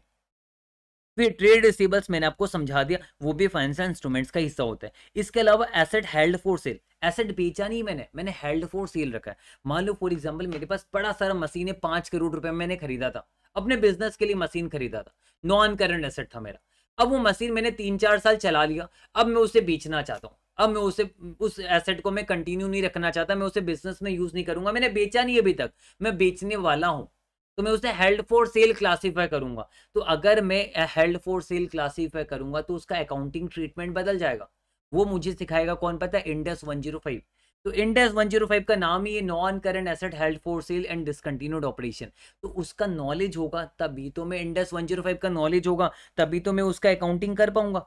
और इसको हम अलग से अकाउंटिंग करते हैं। जैसे मान लो फॉर एग्जाम्पल पीपीई के अंदर एक मशीनरी था जो पहले पीपीई के अंदर था, तो जब तक हेल्ड फॉर यूज होगा तब तक तो वो पीपी के अंदर रहेगा, क्योंकि हमने पढ़ा भी, आगे पढ़ोगे इंडेक्स 16 में जब मैं डेफिनेशन पढ़ाऊंगा, हेल्ड फॉर यूज होना चाहिए, हेल्ड फॉर सेल नहीं। अगर पीपी आपका हेल्ड फॉर यूज है वो पीपी के अंदर रहेगा, लेकिन वंस आप उसे क्लासिफाई कर दो कि हेल्ड फॉर सेल, तब ये पीपी से निकल जाएगा और निकल के आपको सेपरेटली दिखाना पड़ेगा करंट एसेट के अंदर। अब आप बोलोगे करंट में क्यों दिखाएंगे, क्योंकि अब तो हम आसपास में बेचने वाले नियरेस्ट टाइम में, इसलिए करंट बन जाएगा वो नॉन करंट से। तो ये सभी बातें मैंने आपको समझाया। तो अभी तक मुझे बताओ, मैंने और भी बहुत कुछ बताना आपको। स्टेटमेंट ऑफ पीएल में भी देखो इंडेक्स 115 का जिक्र किया है, और इंडेक्स 16, 38, 36, 105 अलग अलग इंडेक्स का मैंने जिक्र किया। इन सभी का मैं बात करूंगा। बस मुझे एक बार बताओ, मैंने यहाँ पर कुछ कुछ बातों को समझाने का कोशिश किया, यहाँ पर कुछ रटने का काम नहीं है, बस एक बार मैं आपका दिमाग खोल रहा हूँ। और अभी आपको कंफ्यूजन भी आएगा, तो कंफ्यूजन आने दो, जब हम एक एक करके एक एक इंडेक्स को सल्टाएंगे ना, सारा कंफ्यूजन दूर हो जाएगा। और आई कैन गारंटी जब एंड में हमारा सिलेबस खत्म होगा तो आपका सारा टेंशन खत्म। आपको लगेगा एफआर इतना इजी, हमने तो सोचा ही नहीं था। एफआर को इंटरेस्टिंग भी बनाएंगे, इजी भी बनाएंगे, और 70+ भी लेके आएंगे। तो मुझे आप बताओ, अभी जो मैंने आपको समझाया क्या आपको समझ में आया, हाँ या ना, मुझे बताना। बताओ मुझे फटाफट से, समझ में आया नहीं है? सुमित जी ऑपरेटिंग साइकिल, हाँ ऑपरेटिंग साइकिल 12 महीना भी, और ऑपरेटिंग साइकिल का पीरियड भी होता है, वो 12 महीने से ज्यादा भी हो सकता है। वो हम इंडेक्स 1 में डिस्कस करेंगे, वो अभी हम डिस्कस नहीं करें। ऑपरेटिंग साइकिल के बारे में हम इंडेक्स 1 में डिस्कस करेंगे। यस बताओ। और समझ में आया अभी तक जो मैंने आपको बताया? मैंने अभी तक आपको कुछ नहीं पढ़ाया, मैं बस आपको लिंक करवा रहा हूं कि अलग अलग इंडेक्स का क्या रोल है। वो सारी बातें आगे भी जाके मैं एक एक इंडेक्स के बारे में आपके साथ डिस्कस करके आपको समझाऊंगा, क्योंकि ये बताना बहुत जरूरी है। ये बताने के बाद जब मैं पढ़ाऊंगा ना तो आपको समझ में आएगा, हाँ ये इंडेक्स हम क्यों पढ़ रहे हैं, ये इंडेक्स पढ़ने के पीछे का क्या कारण है, वो सारा चीज समझ में आएगा। फिर उसे हम समराइज भी कर पाएंगे अच्छी तरीके से। बोलो अच्छे से समझ में आ रहा है? ठीक है नितेश जी, थोड़ा धीरे बोल देंगे, कोई प्रॉब्लम नहीं। बाकी लोग को भी ये लग रहा है क्या? बाकी लोग को भी ये प्रॉब्लम है क्या? थोड़ा तेज हो रहा हूं तो मुझे रोक देना, कोई प्रॉब्लम नहीं, लाइव क्लासेस चल रही है। अगर मैं तेज हो रहा हूं तो मुझे रोक दीजिएगा, मुझे थोड़ा तेज बोलने की आदत है वैसे। और अगर मैं कभी लगता है मैं तेज बोल रहा हूं तो मुझे रोक दीजिएगा, मैं धीरे बोलूंगा। आया सब कुछ समझ में? ठीक है। आरजी मालिया चार्ट बुक होगी, थोड़ा टाइम लगेगा अवेलेबल होने में, होगी। बस अभी मुझे एक बार कमेंट करके बताओ सबको समझ में आया आपको अच्छे से, है ना? सबको समझ में आ रहा है अच्छे से? तो चलो अब हम आगे बढ़ते हैं। स्पीड करेक्ट है, चलो बहुत ही अच्छा। ठीक है, तो चलो डन। तो यहाँ पर अब देखो, अब आगे मैं आपको बता रहा हूँ, जैसे आप देखो कोई भी कंपनी जब फॉर्म होती है ना तो वो इक्विटी शेयर्स इशू करती है, जरूरत पड़े तो प्रेफरेंस शेयर्स इशू करती है, जरूरत पड़े तो डिबेंचर्स भी इशू करती है, क्योंकि किसी भी कंपनी को रन करने के लिए पैसा चाहिए। Companies entities are separate legal entity, है ना? तो मैं अगर उसका ऑनर भी हूं तो मैं कंपनी को पैसे दूंगा तभी तो कंपनी चलेगी। तो कंपनी पैसे कैसे लेती है? वो शेयर कैपिटल इशू करके पैसे लेती है, वो डिबेंचर्स वगैरह इशू करके पैसे लेती है, या लॉन्ग टर्म लोन ले लेती है बैंक से या फिर एनबीएफसी कंपनी से, है ना? तो वो पैसे लेती है। तो मान लो जब मैं शेयर इशू करके पैसे लूंगा तो उस शेयर का अकाउंटिंग कैसे करूंगा? जो मैं पैसे लूंगा, क्या पता पैसे लेते समय शेयर इशू का कॉस्ट भी लग जाएगा। मान लो मैं एक कंपनी हूं जगाती लिमिटेड, मैंने आपको शेयर इशू किया और आपसे पैसे लिए, और शेयर इशू करने का मेरा कुछ कुछ खर्चा भी लग गया। तो ओवरऑल उसका अकाउंटिंग ट्रीटमेंट कैसे होगा? वो जो शेयर मैंने आपको इशू किया उसे मैं इक्विटी के अंदर दिखाऊंगा कि लाइबिलिटी के अंदर दिखाऊंगा? क्योंकि इधर आपको दो चीज मिलेगा, एक तो इक्विटी मिलेगा, एक लाइबिलिटी मिलेगा। दोनों में ज्यादा फर्क नहीं। लाइबिलिटी का मतलब जहां पर फ्यूचर ऑब्लिगेशन है कि मुझे आपको पैसे लौटाने पड़ेंगे, इक्विटी में ऑब्लिगेशन ही होता है। वो भी हम फाइनेंशियल इंस्ट्रूमेंट्स में डिस्कस करेंगे, क्योंकि हम जब अपने शेयर होल्डर से पैसे लेते हैं हमें चुकाने की जिम्मेदारी नहीं होती। कमाई करेंगे तो डिविडेंड डिक्लेयर करेंगे तो देंगे, नहीं तो नहीं देंगे। रीपेमेंट की जिम्मेदारी नहीं होती। तो जहां पर ध्यान रखना, जहां पर रीपेमेंट की जिम्मेदारी नहीं होती, जहां पर ऑब्लिगेशन ही रहता है, वो इक्विटी के हेड में जाता है। जहां पर ऑब्लिगेशन रहता है रीपेमेंट का, वो लाइबिलिटी के अंदर जाता है। मतलब मान लो मैंने आपको डिबेंचर इशू किया है और ये डिबेंचर में जिंदगी में कभी रिडीम नहीं करने वाला, और नहीं मैं आपको इंटरेस्ट मैंडेटरीली है कि मैं आपको दूंगा, मेरा मन किया तो दूंगा, नहीं मन किया तो नहीं दूंगा। तो मेरा कोई ऑब्लिगेशन ही नहीं। मैंने आपको डिबेंचर इशू किया, इंटरेस्ट भी डिस्क्रिशन है और रीपेमेंट भी मेरा डिस्क्रिशन है, कोई मैंडेटरी नहीं कि मैं आपको रिडम्शन करूंगा और मैं आपको डिबेंचर का पैसा लौटाऊंगा। तो ऐसा सिचुएशन में बताओ, मेरा तो कोई ऑब्लिगेशन ही नहीं, मेरा तो कोई लाइबिलिटी है ही नहीं। और अगर मेरा कोई लाइबिलिटी नहीं है तो ऐसा सिचुएशन में वो इक्विटी क्लासिफाई हो जाएगा, क्योंकि यहां पर कोई ऑब्लिगेशन नहीं। तो आप बोलोगे सर क्या डिबेंचर भी इक्विटी हो सकता है? जी हाँ, डिबेंचर भी इक्विटी हो सकता है। आपको उसका फीचर चेक करना पड़ेगा, और ये हम कहाँ सिखाएंगे? फाइनेंशियल इंस्ट्रूमेंट्स में आपको सिखाएंगे। तो आज के बाद ये मत बोलना अपने जीवन में कि सर डिबेंचर तो हमेशा लाइबिलिटी होगा। जी नहीं, गलत। डिबेंचर हो, बॉन्ड हो, ये सब इक्विटी भी हो सकते हैं। आपको चेक करना पड़ेगा। अगर ऑब्लिगेशन है तो लाइबिलिटी, अगर ऑब्लिगेशन नहीं है तो वो इक्विटी बन जाएगा। ये आपको समझना है। हालांकि शेयर जो नॉर्मल ऑर्डिनरी शेयर्स होता है वो तो इक्विटी होता है, क्योंकि ऑर्डिनरी शेयर्स में कभी भी रीपेमेंट का ऑब्लिगेशन नहीं रहता। ये समझना है। तो देखिए लॉन्ग टर्म लोन मैंने नॉन करेंट लाइबिलिटी में रखा है। लोन तो बेसिकली रीपेमेंट होता ही है, तो वो लाइबिलिटी में रहेगा, है ना? और डिबेंचर्स वगैरह मैंने कहा वो लाइबिलिटी भी हो सकता है, इक्विटी भी हो सकता है। तो बेसिकली इन सभी चीजों की चर्चा हम कहाँ करेंगे? फाइनेंशियल इंस्ट्रूमेंट्स में करेंगे। इसलिए फाइनेंशियल इंस्ट्रूमेंट्स बहुत बड़ा है, पर टफ नहीं है बिल्कुल भी, सब कुछ समझ में आएगा आपको। फिर आगे जैसे हम बहुत सारी जगह पे प्रोविजन बनाते हैं, है ना? प्रोविजन हम अलग अलग जगह पे, आप देखना जैसे हम वारंटी वगैरह देते हैं तो वारंटी वगैरह देने का भी हम प्रोविजन बनाते हैं। मान लो हमने एम्प्लॉय को कहा है कि कुछ कुछ केसेस में हम आपको पैसे देंगे फ्यूचर में अगर हमारी कुछ कुछ कमाई हुई तो उसका भी हम एस्टिमेशन, जहां पर एस्टिमेशन होता है ना, ये ध्यान में रखना, फ्यूचर में हम पढ़ेंगे, जहां पर भी एस्टिमेशन, हमें एक्चुअल नहीं पता हमारी क्या लाइबिलिटी होने वाली, वहां पर हम क्या करते हैं? प्रोविजन बनाते हैं। जैसे मान लो मैंने आपको ईसॉप ग्रांट किया, मैं इंडेक्स 102 आपको पढ़ाऊंगा। मैंने आपको ग्रांट किया कि अगर हमारी कंपनी का 3 सालों में अच्छा परफॉर्मेंस रहा और आप हमारी कंपनी में 3 साल तक काम करोगे तो हम आपको शेयर्स देंगे, है ना? शेयर्स देंगे या फिर आपको हम पैसे देंगे। अब हमें आज के डेट में नहीं पता कि हमें आपको कितना शेयर देना पड़ेगा, कितने पैसे देने पड़ेंगे, तो आज हम एस्टिमेशन करके एक प्रोविजन बना देंगे। या फिर मान लो फॉर एग्जांपल आप मेरे कस्टमर हो, आप मेरे से रेगुलर माल लेते हो, अब कुछ प्रॉब्लम आ गया जिसके चलते आपने मेरे पे कोर्ट केस कर दिया, आपने मेरे पे कोर्ट पे केस कर दिया, आपने 1 करोड़ का मेरे पे जुर्माना का केस कर दिया, क्लेम कंपनसेशन का केस कर दिया 1 करोड़ रुपए का। तो अब मैं क्या करूंगा, मैं देखूंगा कि भाई इसने तो केस कर दिया और मुझे दिख रहा है मेरी गलती है, तो मैं एस्टिमेशन करूंगा, अपने वकील वगैरह से बात करके एक एस्टिमेशन करूंगा कि मेरा इस केस को सल्टाने का मेरा कितना खर्चा पड़ सकता है। मैंने एस्टिमेशन किया कि 25 लाख रुपीस मेरा खर्चा पड़ सकता है, तो ये मेरा एस्टिमेशन है, कंफर्मेशन नहीं है ना, एस्टिमेशन है, ज्यादा भी हो सकता है। तो 25 लाख का मैं एक बार प्रोविजन बना दूंगा, बाद में एस्टिमेशन बदल जाएगा तो प्रोविजन भी बदल जाएगा। तो वो सारी चीजें आपको इंडेक्स 37 में मैं आपको सिखाऊंगा, प्रोविजन बनाते कैसे, किन किन बातों का ध्यान रखते हैं, वो हम इंडेक्स 37 में सीखेंगे। फिर इंडेक्स 12 का भी बहुत बड़ा रोल होने वाला है। इंडेक्स 12 में आपको स्टेटमेंट ऑफ पीएल में भी आपको समझाऊंगा इंडेक्स 12 का कितना बड़ा रोल है, ये भी one of the most important index है, इसके बारे में बात करेंगे। तो खासकर बैलेंस शीट के अंदर जितने इंडेक्स लगते हैं वो मैंने बता दी, और भी कुछ कुछ इंडेक्स लग सकते हैं, पर एक बार मैंने एक ओवरव्यू दे दिया कि हर एक आइटम में आप देखो कोई ना कोई इंडेक्स लगेगा। बैलेंस शीट के अंदर जितने आइटम है ना, हर एक आइटम में कोई ना कोई इंडेक्स लगेगा ही लगेगा, बिना इंडेक्स के आइटम बना ही नहीं सकते आप। तो इसलिए इन सभी बैलेंस शीट को बनाने के लिए आपको इंडेक्स की नॉलेज होना पड़ेगा ही पड़ेगा, नहीं तो आप बैलेंस शीट नहीं बना सकते, ये आपको समझना है। चलिए ये हमने समझा। अब आगे हम, मैंने जैसे कहा था कि फाइनेंशियल स्टेटमेंट्स में हम क्या बनाते हैं, बैलेंस शीट बनाते हैं, स्टेटमेंट ऑफ पीएल भी तो बनाते हैं, क्योंकि स्टेटमेंट ऑफ पीएल बनने के बाद ही उसका net profit ultimately balance sheet में जाता है।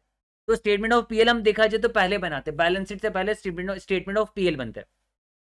अब स्टेटमेंट ऑफ पीएल जो बनता है, आपने देखा होगा पहले बचपन में भी कहीं पर भी देखा होगा, हम रेवेन्यू दिखाते हैं। रेवेन्यू क्या हो गया, जो हमारे ऑर्डिनरी कोर्स में कमाई होता है। जैसे मेरा रेवेन्यू क्या पता है, जो मैं आपको कोर्स बेचता हूँ, आप मुझे 7,000 रुपये, 8,000 रुपये, 10,000 रुपये जो भी आप मुझे देते हो, तो वो पैसे जो मेरे पास आते हैं वो ऑर्डिनरी कोर्स में आ रहे है ना, ऑर्डिनरी कोर्स में आ रहे वो पैसे मेरे, है ना, वो मेरा रेवेन्यू है।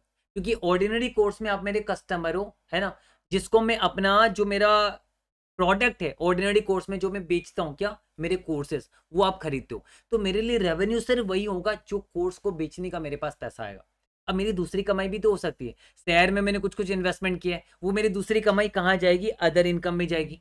इसके अलावा मेरा कुछ कुछ फाइनेंस इनकम हो सकता है, वो भी मेरे अदर इनकम में जाएगा। कोई डेरिवेटिव की कमाई हो सकती है, वो मेरा अदर इनकम में जाएगा। मैंने कैमरा खरीदा था आप लोग को पढ़ाने के लिए, ताकि आप मुझे अच्छे से देख सको, है ना, कैमरा खरीदा था। तो अब बाद में कैमरा थोड़ा सा पुराना हुआ, मेरा मन क्या बेच दूं, तो कैमरा का कैरिंग अमाउंट था 50,000 रुपए, मैंने 60,000 में कैमरा बेच दिया, तो मैंने 10,000 रुपीज कमा लिया, मेरा प्रॉफिट हुआ ना 10,000 रुपीज। क्या ये प्रॉफिट मेरा ऑर्डिनरी कोर्स में हुआ, क्या कैमरा में रेगुलर बेचता हूं, नहीं, मैं तो रेगुलर पे कोर्स बेचता हूं। हाँ, जो कैमरा का दुकानदार है, जो रेगुलरली कैमरा का खरीदना बेचना करता है, उसके लिए वो रेवेन्यू होगा, मेरे लिए रेवेन्यू नहीं है, क्योंकि कैमरा में ऑर्डिनरी कोर्स में बेचता ही नहीं हूं। मैंने तो अपने लिए खरीदा था बिजनेस के लिए, बाद में बेच दिया 50,000 का 60,000 में, तो 10,000 रुपये मेरी कमाई होगी, वो कहाँ चला जाएगा, अदर इनकम में चला जाएगा। तो ये समझना, स्टेटमेंट ऑफ पीएल बनाते तो कमाई दो ही जगह पे जाती है, एक तो रेवेन्यू पे, एक अदर इनकम पे।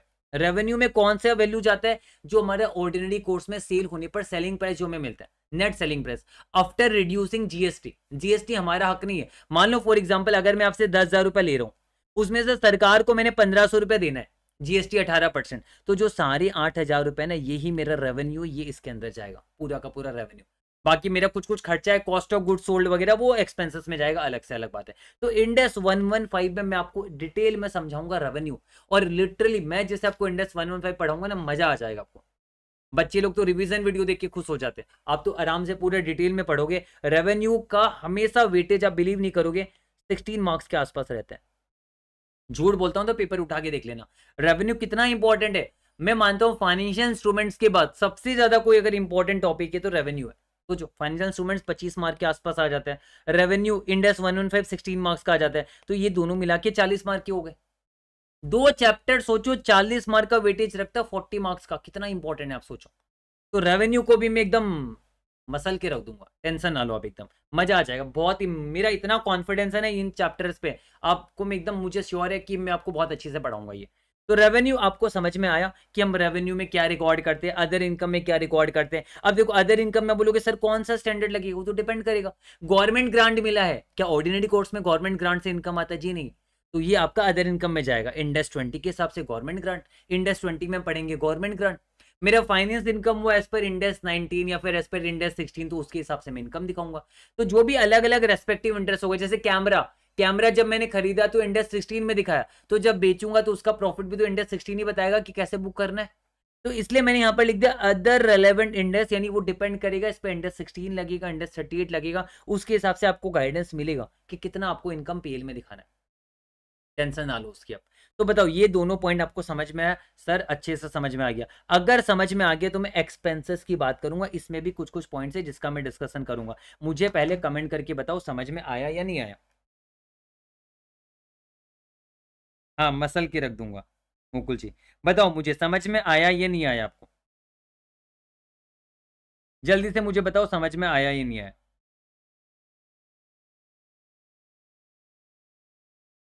बताओ जल्दी से समझ में आया या नहीं आया।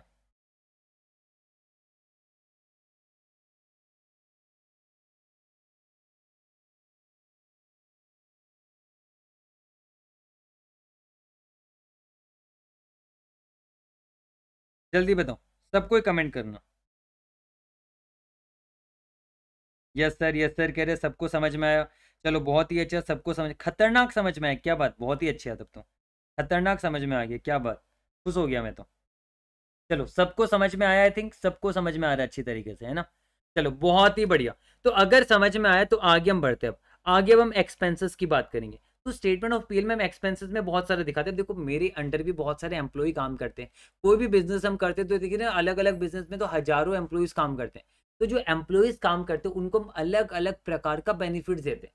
उनको हम सैलरी भी देते हैं, कुछ कुछ अलाउंसेस भी देते हैं, है ना, लॉन्ग टर्म बेनिफिट्स भी देते हैं, पोस्ट एम्प्लॉयमेंट बेनिफिट्स भी देते हैं, टर्मिनेशन बेनिफिट भी देते, ग्रेचुटी देते, पेंशन देते, क्या कुछ नहीं देते हम एम्प्लॉय को। तो उनका हिसाब कौन करेगा? उनका हिसाब करेगा इंडेक्स 19।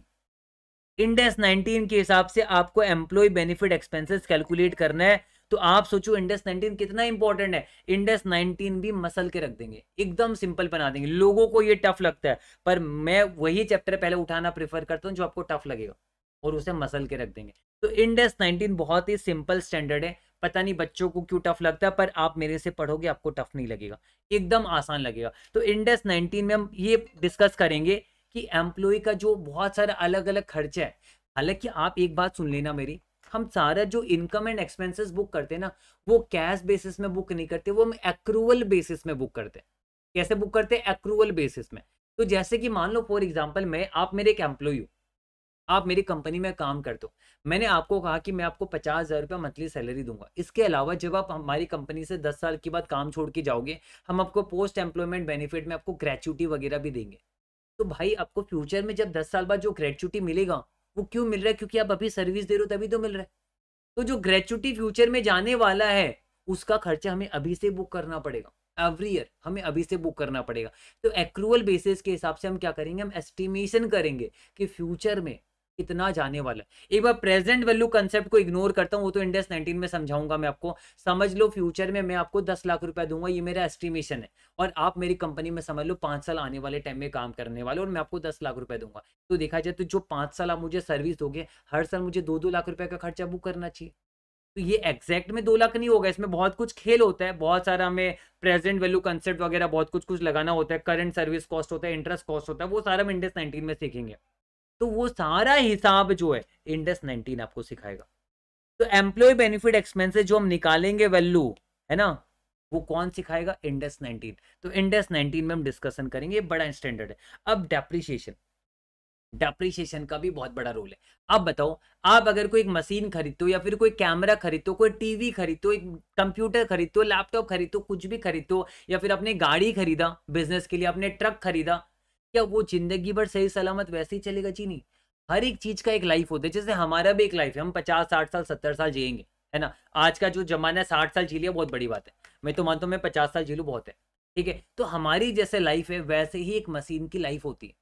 तो मान लो फॉर एग्जाम्पल मैंने एक बिजनेस के लिए ट्रक खरीदा है, उस ट्रक की इकोनॉमिक लाइफ है 20 ईयर्स। पर ध्यान से सुनना, हम रियल लाइफ में इकोनॉमिक लाइफ के हिसाब से हम कभी भी डेप्रिसिएशन नहीं करते। कुछ बच्चे अभी भी डाउटफुल रहते हैं। ध्यान से सुना, एक ट्रक मैंने खरीदा, उसकी इकोनॉमिक लाइफ 20 ईयर्स है, मैं 20 ईयर्स में डेप्रिसिएशन नहीं करूंगा। मैं देखूंगा कि मैं एक्सपेक्टेड क्या है, कि मैं कितने साल उसे यूज करूंगा। मेरा एक्सपेक्टेशन है कि मैं उसे 10 साल यूज करूंगा, तो मेरा यूजफुल लाइफ है 10 ईयर्स। और आपको याद आ रहा होगा भी, हम यूजफुल लाइफ के सबसे डेप्रिसिएशन करते हैं। तो ऐसा हो सकता है कि सेम ट्रक मैंने खरीदा, सेम ट्रक आपने खरीदा, हम दोनों ने सेम ट्रक खरीदा, उसकी इकोनॉमिक लाइफ है 20 ईयर्स। आपको लगता है कि आप 10 साल तक ही यूज करोगे फिर बेच दोगे, मुझे लगता है मैं 8 ईयर्स यूज करके उसे बेच दूंगा। तो मैं डेप्रिशिएट करूंगा उसे, क्योंकि उसकी वैल्यू आगे जाके खत्म हो जाएगी, तो उसे 8 सालों में खर्चे को बांटना पड़ेगा। डेप्रिसिएशन कुछ नहीं है। मान लो मैंने 20 लाख में एक ट्रक खरीदा, 10 साल में उसे यूज करने वालों, तो एवरी ईयर 2 लाख रुपीज मैं पीएल में डालूंगा, क्योंकि एवरी ईयर 2 लाख का ट्रक कंज्यूम हो रहा है, 10 साल चलेगा तो हर साल 2 लाख रुपीस का ट्रक कंज्यूम हो रहा है। तो इसलिए पहले तो 20 लाख को हम एसेट बना देते हैं और every year 2 lakh rupees PL में दिखा देते हैं डेप्रिसिएशन का नाम का। तो देखा जाए तो 10% कंजम्पशन हो रहा है ट्रक का एवरी ईयर। तो वो डेप्रिसिएशन जो है, ये डेप्रिसिएशन एंड एमोटाइजेशन भी बोलते हैं। डेप्रिसिएशन टेंजिबल में होता है, एमोटाइजेशन इंटेंजिबल में होता है। ये हम कहां सीखेंगे? 16, 38, 40 में डेप्रिसिएशन के बारे में सीख। अब पता कितनी बार आप देखोगे आप अचानक से बीमार भी हो जाते हो। पता चला, पहले मैंने सोचा था कि आपने पहले सोचा था कि प्रतीक जगाती का एक्सपेक्टेड यूजफुल लाइफ है 80 ईयर्स का, पर अचानक से मैं बीमार हो गया और मेरी जो वर्थ थी, जो मेरा वैल्यू था, वो वैल्यू गिर गया। क्यों? क्योंकि मैं एम्पायर हो गया हूँ। वैसे कितने बार ट्रक भी तो एम्पायर हो जाता है। बहुत सारे रीजन है, वो हम इंडेक्स 36 में खुल के पढ़ेंगे। बहुत सारे फैक्टर्स होते हैं, इंटरनल फैक्टर्स होते हैं, एक्सटर्नल फैक्टर्स होते हैं, जिसके चलते एसेट का वैल्यू सिग्निफिकेंटली अचानक से डिक्लाइन कर जाता है। जैसे मान लो फॉर एग्जांपल मैंने एक आईपैड खरीदा, 1 लाख रुपीस देके मैंने एक आईपैड खरीदा और मुझे लगा कि आईपैड में 5 साल चलाने वाला हूँ। कितने साल? 5 साल चलाने वालों। तो मैं हर साल इसे, मैं क्या, मेरा एक्सपेक्टेड यूजफुल है 5 साल है, तो मैंने सोचा 20,000 एवरी ईयर में डेप्रिशिएट करूंगा। तो मैंने फर्स्ट ईयर एंड में 20,000 डेप्रिशिएट कर दिया। इसका कैरिंग अमाउंट कितना रहा? 80,000 रुपीज रहा। 1 लाख था, 20,000 डेप्रिशिएट कर दिया, 80,000 रहा। पर अब मैं देख रहा हूँ कि नया आईपैड, जो मेरे पास आईपैड है ना, मार्केट में नया आईपैड अभी 60,000 में मिल रहा है, क्योंकि एप्पल वालों ने नया आईपैड लॉन्च कर दिया विद ग्रेट फीचर्स। तो जो मेरे पास आईपैड है, वो नया आईपैड मार्केट में 60,000 में मिल रहा है। तो बताओ, मैं 80,000 में इसको कैरिंग अमाउंट दिखा रहा हूँ, ये तो देखा जाए तो ट्रू एंड फेयर व्यू नहीं है। ट्रू एंड फेयर व्यू नहीं है। तो मुझे अब इंडिकेशन मिला है कि इसका वैल्यू डिक्लाइन हुआ है सिग्निफिकेंटली। मुझे इसका डिटरमाइन करना पड़ेगा, क्या रिकवरेबल अमाउंट क्या होगा इसका, जो कि इंडेक्स 36 में हम सीखेंगे। तो मैंने डिटरमाइन किया रिकवरेबल अमाउंट इंडेक्स 36 के हिसाब से इसका होगा 40,000 रुपीज। तो बताओ, 80,000 कैरिंग अमाउंट था, मुझे पता चला इसका रिकवरेबल अमाउंट होगा 40,000 रुपीज, तो मैं 40,000 रुपए इसको इंपायर करूंगा। तो ये डेप्रिसिएशन और इंपायरमेंट में एक फर्क है। डेप्रिसिएशन सिस्टमेटिकली होता है ओवर द यूजफुल लाइफ, इंपायरमेंट में कोई सिस्टमेटिक नहीं होता है। इंपायर पूरा अनसिस्टमेटिक होता है, अचानक से आता, आपकी जिंदगी में तबाही मचा के चला जाता है। जैसे कोविड था ना, अचानक से आए, कई लोगों की जिंदगी में तबाही मचा के चला गया, वैसे ही इंपायरमेंट है। तो इंपायरमेंट मतलब कोविड है, ये अचानक से आएगा, आपके एसेट में तबाही मचा के चला जाएगा, आपके एसेट को इंपायर करके चला जाएगा। तो इंडेक्स 36 में हम इंपायरमेंट सीखेंगे और इसका रिवर्सल ऑफ इंपायरमेंट भी सीखेंगे इंडेक्स 36 में। हालांकि इंडेक्स 105 में भी इंपायरमेंट होता है, पर अभी आपको मैं याद दिला दूं, इंडेक्स 36 के हिसाब से इंपायरमेंट अलग होता है, इंडेक्स 105 के हिसाब से इंपायरमेंट अलग होता है। ये बाद में आप समझोगे जब आप ये दोनों स्टैंडर्ड पढ़ोगे, और इन दोनों स्टैंडर्ड को मैं 1 बाय 1 एक साथ ही पढ़ाऊंगा, ताकि आपका सारा डाउट क्लियर हो जाए। तो बताओ, इंपायरमेंट तबाही समझ में आया आपको? समझ में आया कि नहीं है? डेप्रिसिएशन और इंपायरमेंट का फर्क समझ में आया कि नहीं है? डेप्रिसिएशन सिस्टमेटिक है और इंपायरमेंट तबाही है, अनसिस्टमेटिक है। तो बताओ, ये चीज समझ में आया तो मैं आगे बढ़ू। प्रोविजन मैंने आपको ऑलरेडी समझा दिया, प्रोविजन मैंने आपको ऑलरेडी समझा दिया। इंडेक्स 37 के हिसाब से हम प्रोविजन बनाते हैं, ठीक है। प्रोविजन का जो एक्सपेंसेस हम बुक करेंगे पीएल में। फाइनेंस कॉस्ट यानी इंटरेस्ट कॉस्ट हो गया, ये भी इंडेक्स 10919 अलग अलग जगह पे इंटरेस्ट कॉस्ट होगा, उसके हिसाब से फाइनेंस कॉस्ट होने वाला है। पर मुझे बताओ, ये तबाही समझ में आया कि नहीं है आपको? जो मैं तबाही की बात कर रहा हूं, समझ में आया कि नहीं है? सूरज जी, आपको बस ये हमारा पीडीएफ को भी रेफर करना, जहां पर जरूरत पड़ेगी। मेनली आपको क्वेश्चन की प्रैक्टिस करनी है, जब मैं समझाऊंगा क्वेश्चन की प्रैक्टिस करनी है मेनली आपको। तो मुझे बताओ, आपको समझ में आया कि नहीं है? कितने लोग सोच रहे होंगे, सर अब इसी में इतना कुछ पढ़ा रहे हो, आगे क्या होगा, आगे ऐसे करोगे कि नहीं? आगे जहां जहां जरूरत है वहां मैं आपको पूरा कंसेप्ट दूंगा, फिर आगे हम तेजी भी पकड़ेंगे जहां जरूरत पड़ेगी। मतलब ना ही स्लो चलेंगे ना ही फास्ट चलेंगे, एवरेज में चलेंगे और होले होले 160-170 आवर्स में पूरा एफआर खत्म कर देंगे। नितेश जी कह रहे आज पहली बार समझ है, बहुत ही अच्छी बात है। हम हर चीज समझ के करेंगे। आपके दिमाग में बहुत सारा रट्टाफिकेशन चला गया, आपके दिमाग में बहुत सारी चीज ऐसे चला गया कि अच्छा ये कैमरा, ये तो पीपीई होगा, ये पेन ड्राइव, ये तो इंटेंजिबल ही होगा। वो जो दिमाग में रट्टाफिकेशन चला गया ना, वो सारा मैं निकाल के रख दूंगा, ठीक है, सब कुछ निकाल के रख दूंगा मैं, टेंशन की बात ही नहीं है।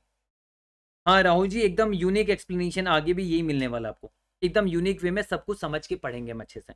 अब देखो टैक्स एक्सपेंसेस की बात होती है, इंड एस 12 का बहुत बड़ा रोल है। ये आपको पता कब चलेगा, पता है जब आप डायरेक्ट टैक्स पढ़ोगे। देखो इंड एस के हिसाब से अकाउंटिंग ट्रीटमेंट अलग अलग होता है। इंड एस कहता है कि आप डेप्रिसिएशन जो करोगे ना, वो यूजफुल लाइफ के बेसिस में करोगे, पर जब आप डायरेक्ट टैक्स पढ़ोगे, इनकम टैक्स, वहां पर डेप्रिसिएशन में स्लैब दिया हुआ है।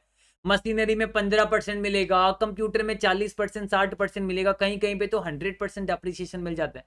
मैं डीटी का टीचर नहीं हूं, मैं भूल चुका हूं इनकम टैक्स, पर इनकम टैक्स एक्ट बताओ, इनकम टैक्स एक्ट के हिसाब से डेप्रिसिएशन अलग अमाउंट निकलता है, और हमारे इंडेस के हिसाब से डेप्रिसिएशन का अमाउंट अलग निकलेगा। उसके अलावा हमारा इंडेस अलाउ करता है डोनेशन का खर्चा हो गया, कोई भी खर्चा अगर वो रियल है, हमारा इंडेस उसे अलाउ करता है, बुक कीजिए, कोई प्रॉब्लम नहीं है। पर इनकम टैक्स एक्ट डोनेशन को तो डिसअलाउ कर देता है।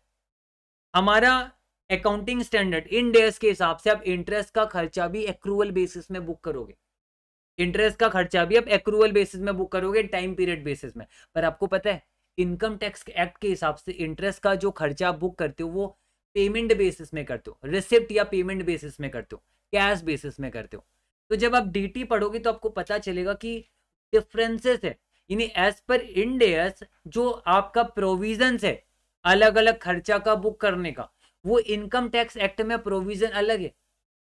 तो जिसके चलते हम जो टैक्स निकालेंगे एज पर इंड एस, हम जो टैक्स निकालेंगे, क्योंकि as per end S profit अलग निकलेगा। क्यों? क्योंकि डेप्रिसिएशन का अमाउंट अलग होगा, डोनेशन अलग होगा, इंटरेस्ट एक्सपेंसेस वगैरह अलग अलग होगा, तो जिसके चलते एक्सपेंसेस अलग अलग होंगे।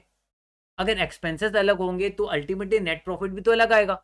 तो मेरे हिसाब से इंड एस के हिसाब से नेट प्रॉफिट अलग आएगा, और गवर्नमेंट के हिसाब से नेट प्रॉफिट अलग आएगा। तो आप सोचो टैक्स भी तो हम दोनों के हिसाब से अलग अलग आएगा। तो मेरे हिसाब से जो टैक्स आता है उसे हम कहते हैं टैक्स एक्सपेंसेस, इंड एस के हिसाब से जो टैक्स आता है उसे हम क्या कहते हैं, टैक्स एक्सपेंसेस, और सरकार के हिसाब से जो टैक्स एक्सपेंसेस होता है उसे हम कहते हैं करंट टैक्स। यानी आप समझो मेरे हिसाब से जो टैक्स होगा इंड एस के हिसाब से वो क्या होगा, टैक्स एक्सपेंस, और सरकार के हिसाब से जो होगा गवर्नमेंट के हिसाब से वो होगा करंट टैक्स। क्या ये दोनों हमेशा सेम होगा? कभी कभी सेम भी हो सकता है, पर मैक्सिमम केस में दोनों सेम नहीं होगा, इन दोनों में डिफरेंस होगा, इन दोनों में डिफरेंस होगा। उसी डिफरेंस को हम क्या करते हैं, डेफर्ड टैक्स का नाम देते हैं, deferred tax asset, deferred tax liability. इसके अलावा कुछ कुछ परमानेंट डिफरेंस भी होते हैं जिसको हम साथों साथ एडजस्टमेंट करते हैं, उसका पूरा खोल के रखेंगे हम इंडस 12 में। इंडस 12 जब मैं आपको पढ़ाऊंगा ना, आपको खोल के रख दूंगा, आपको मजा आने वाला है इंडस 12 में। तो इंडस 12 में हम बेसिकली समझेंगे कि डेफर्ड टैक्स एसेट और डेफर्ड टैक्स लायबिलिटी कैसे निकाला जाता है। बहुत ही सिंपल है, ये बहुत ही सिंपल है, ये कुछ नहीं है, टैक्स एक्सपेंस और करंट टैक्स का डिफरेंस है, दोनों में जो वेरिएशन है उसके चलते ये डीटीए डीटीएल निकल के आता है, जो हम नीचे डेफर्ड टैक्स बुक करते हैं। तो इसका हम पढ़ाई करेंगे कहां पर, इंडस 12 में।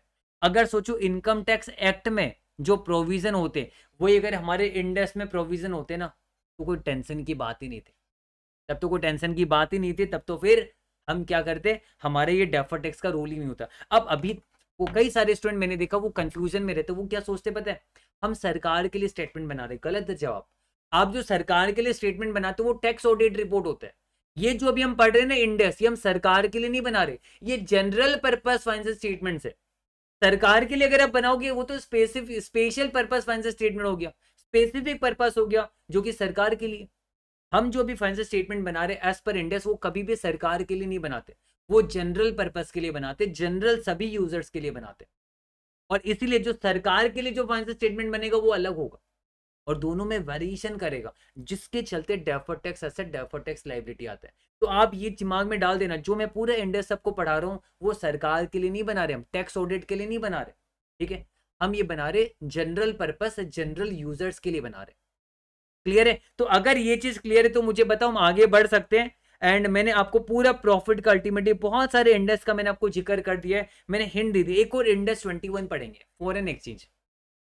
मान लो मैं इंडिया में रहता हूँ, मैंने मशीन खरीदा यूएस से $20,000 में, तो बताओ क्या मैं अपने बुक्स में लिख दूं मशीन अकाउंट पीपी लिख दूं $20,000? नहीं, मेरा तो बैलेंस शीट बनेगा रुपी में, मैंने $20,000 में खरीदा है, तो मैं क्या करूं, मैं डॉलर में थोड़ा ना दिखाऊंगा, मैं तो अपने फंक्शनल करेंसी रुपी में दिखाऊंगा। तो वहां पर इंडेक्स 21 आपको गाइड करेगा कि अगर आपने फॉरेन करेंसी ट्रांजेक्शन किया तो ऐसा सिचुएशन में अकाउंटिंग इनिशियली सब्सिक्वेंटली कैसे होगा, तो वो इंडेक्स 21 में हम सीखेंगे।